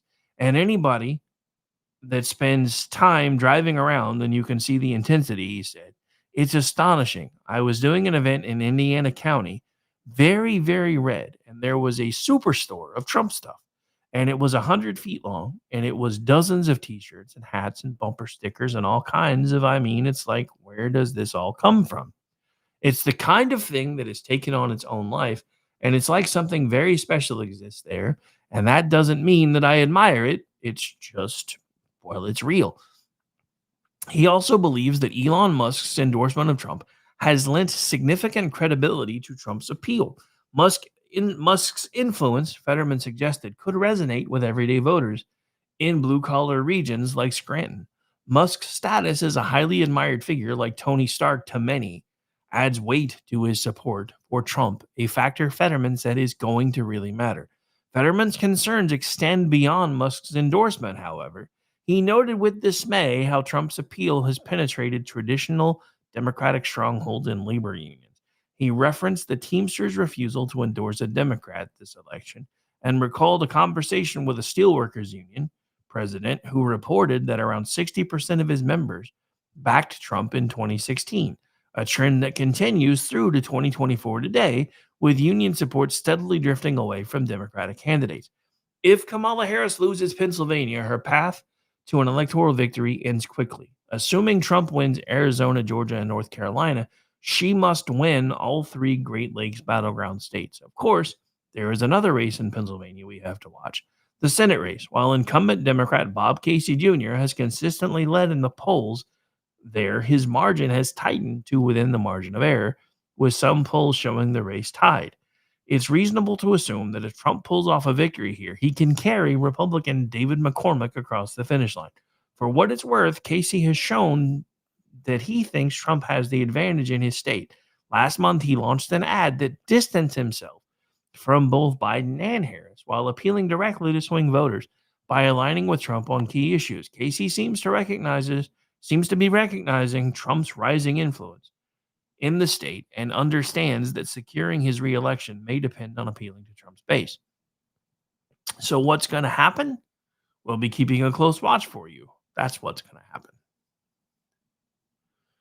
All right. So again, no returns listed yet. Didn't really expect any. And again, remember, Pennsylvania is one of the states that said, we're not going to know right away. We're just not. I call bullshit. Dude, we live in the 21st century. There is no reason that we shouldn't have the ability to have our results known by the end of the night, when they were able to do that as far back as like the 70s when we were still doing shit on pen and paper. Come on, man. I mean, I'm just being honest here. Look, I get it. Some of it, I think, is because they're wanting to see if there are in fact slim margins so they can do a ballot fairy drop again. If there aren't slim margins, they're going to know they can't outdo it this time. That's why they've already told you in a few states that they're going to do everything they can to make sure that you don't know the results for at least a few days, because that's going to give them time to tabulate everything and then secretly find out the exact number they need to be able to push Kamilama Hamasnik back over the top. You can say that they didn't do it in 2020. You can say whatever you like. I don't care. That's why it's called free speech. You don't like the things that I talk about here? Start your own show. Hell, email me, rick@klaronradio.com. We will get you set up. You can spend your entire 1, 2, 3 hours a week or 1, 2, 3 hours a day trashing me for all I care. I don't care. I will willingly give anyone a platform and a voice. And then we let the folks listening decide. Because I'm not afraid of the things that I say. I'm not afraid of the things that I believe. And they don't change with the wind. This is why, if you'll notice, for those of you that have been listening for a while, I will flat out tell you, I didn't vote for him in 16. I voted for him in 20. I didn't want him to run again in 24. Then when they started coming after him in the beginning, I wanted him to drop out because I, like everyone else, assumed that if he dropped out, they would go away and they would leave him alone. But they proved they weren't going to do that anyway. And then they made it personal because they tried to kill him. And that's when I jumped back aboard the Trump train. And I've been on ever since. Then watching him build this coalition between Elon Musk, who has now endorsed him, Moana, some of you know her as Tulsi Gabbard, Robert F. Kennedy Jr., all of these people that were once on the opposite side from him, who have realized that the party, they didn't leave the party left them. I mean, if we're getting folks like Elon Musk and Robert F. Kennedy Jr., and they're getting the Cheneys, I think we're winning. Nobody likes the Cheneys. And this is coming from a guy who did actually like W. Looking back in history, I think he made some big mistakes. Again, much like Trump in his first term, I think he trusted some of the wrong people. But overall, I think he did an okay job. Were there things that I would have done differently? Yes, but I didn't run for the office. Would I have pushed the Patriot Act? No, but again, I didn't run for the office. The Patriot Act is part of the reason why we're in the mess that we're in today. It's part of the reason why the CIA and the FBI were allowed to collude to try to see if they could derail a campaign because of a false narrative about Russian collusion. Then they used the same tactic in 2020 so that we wouldn't learn the truth about the Biden family, which now you even hear folks on CNN referring to as the Biden crime family. Because everybody knows. And they're not being quiet about it anymore because they know that he's about to walk off into the sunset with his vanilla ice cream cone. But now the question is, do his ilk go with him? That's the question we're deciding today. I have made my choice. Some of you listening to me still have a chance to make yours. I'm not telling you who to vote for, but I'm telling you, you need to make your voice heard. If you're one of those people who wants to vote for Kamala Harris and you live in a deep red state, don't assume a state is safe anymore. Go make your voice be heard. If you're somebody who lives in a deep blue state and you want to vote for Donald Trump, don't assume your voice isn't going to make a difference anymore. In the closing moments of the show, I would like to remind you that there has been a suicide pact signed by 15 states, mostly coastal, on both coasts, and D.C., totaling, I believe it's 190 electoral college votes. They have specifically said if there is enough of a pathway from the other states to get them to 270, then they will take their entire 190 and throw them behind whoever wins the popular vote. This is why your vote matters probably more than it ever has before. Because if we don't win the electoral college as well as handily win the popular vote, we're going to keep having to have this fight over and over and over again. And I, for one, am tired of having to have this fight. I, for one, am tired of hearing the Democrats whine about how racist the electoral college is and how it is that every time they lose, well, we didn't win the popular vote, or you didn't win the popular vote, so it shouldn't count. I've been telling everybody since 2000, we need to start gearing up to win the popular vote because it's the only way to shut them up. And I get it. We're the side that understands civics for the most part. We're the side that understands that up until now, the popular vote really hasn't done anything. With that suicide pact, it does, and it can, unless we swing it, because I guarantee you they won't execute it then. But it also means that if we win the popular vote, there's no way that we won't win the Electoral College. It's just not possible.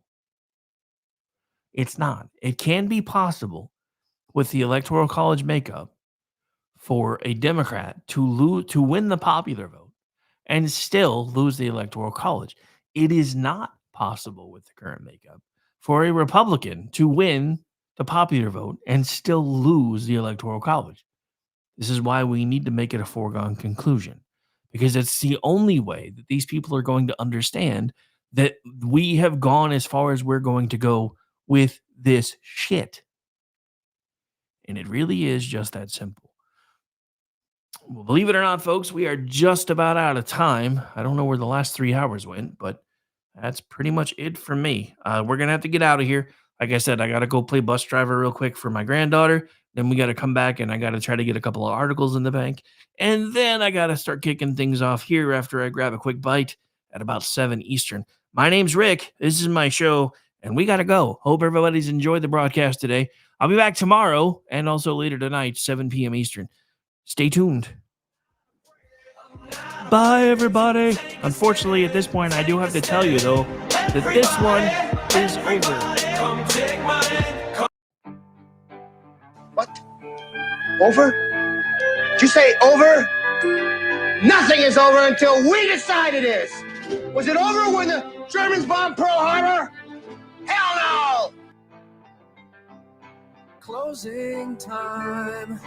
Open all the doors and let you out into the woods. This isn't over until I say it's over! Closing time. Well, that's great. That's just fucking great, man. Now what the fuck are we supposed to do? Game over, man. It's game over. Come back tonight for election coverage. It's just goodbye for now, not forever. Time for you to go out to the places you will be from. Closing time. This room won't be open till your brothers or your sisters come. I love you, Oklahoma. What a great crowd. I love you. Say goodnight.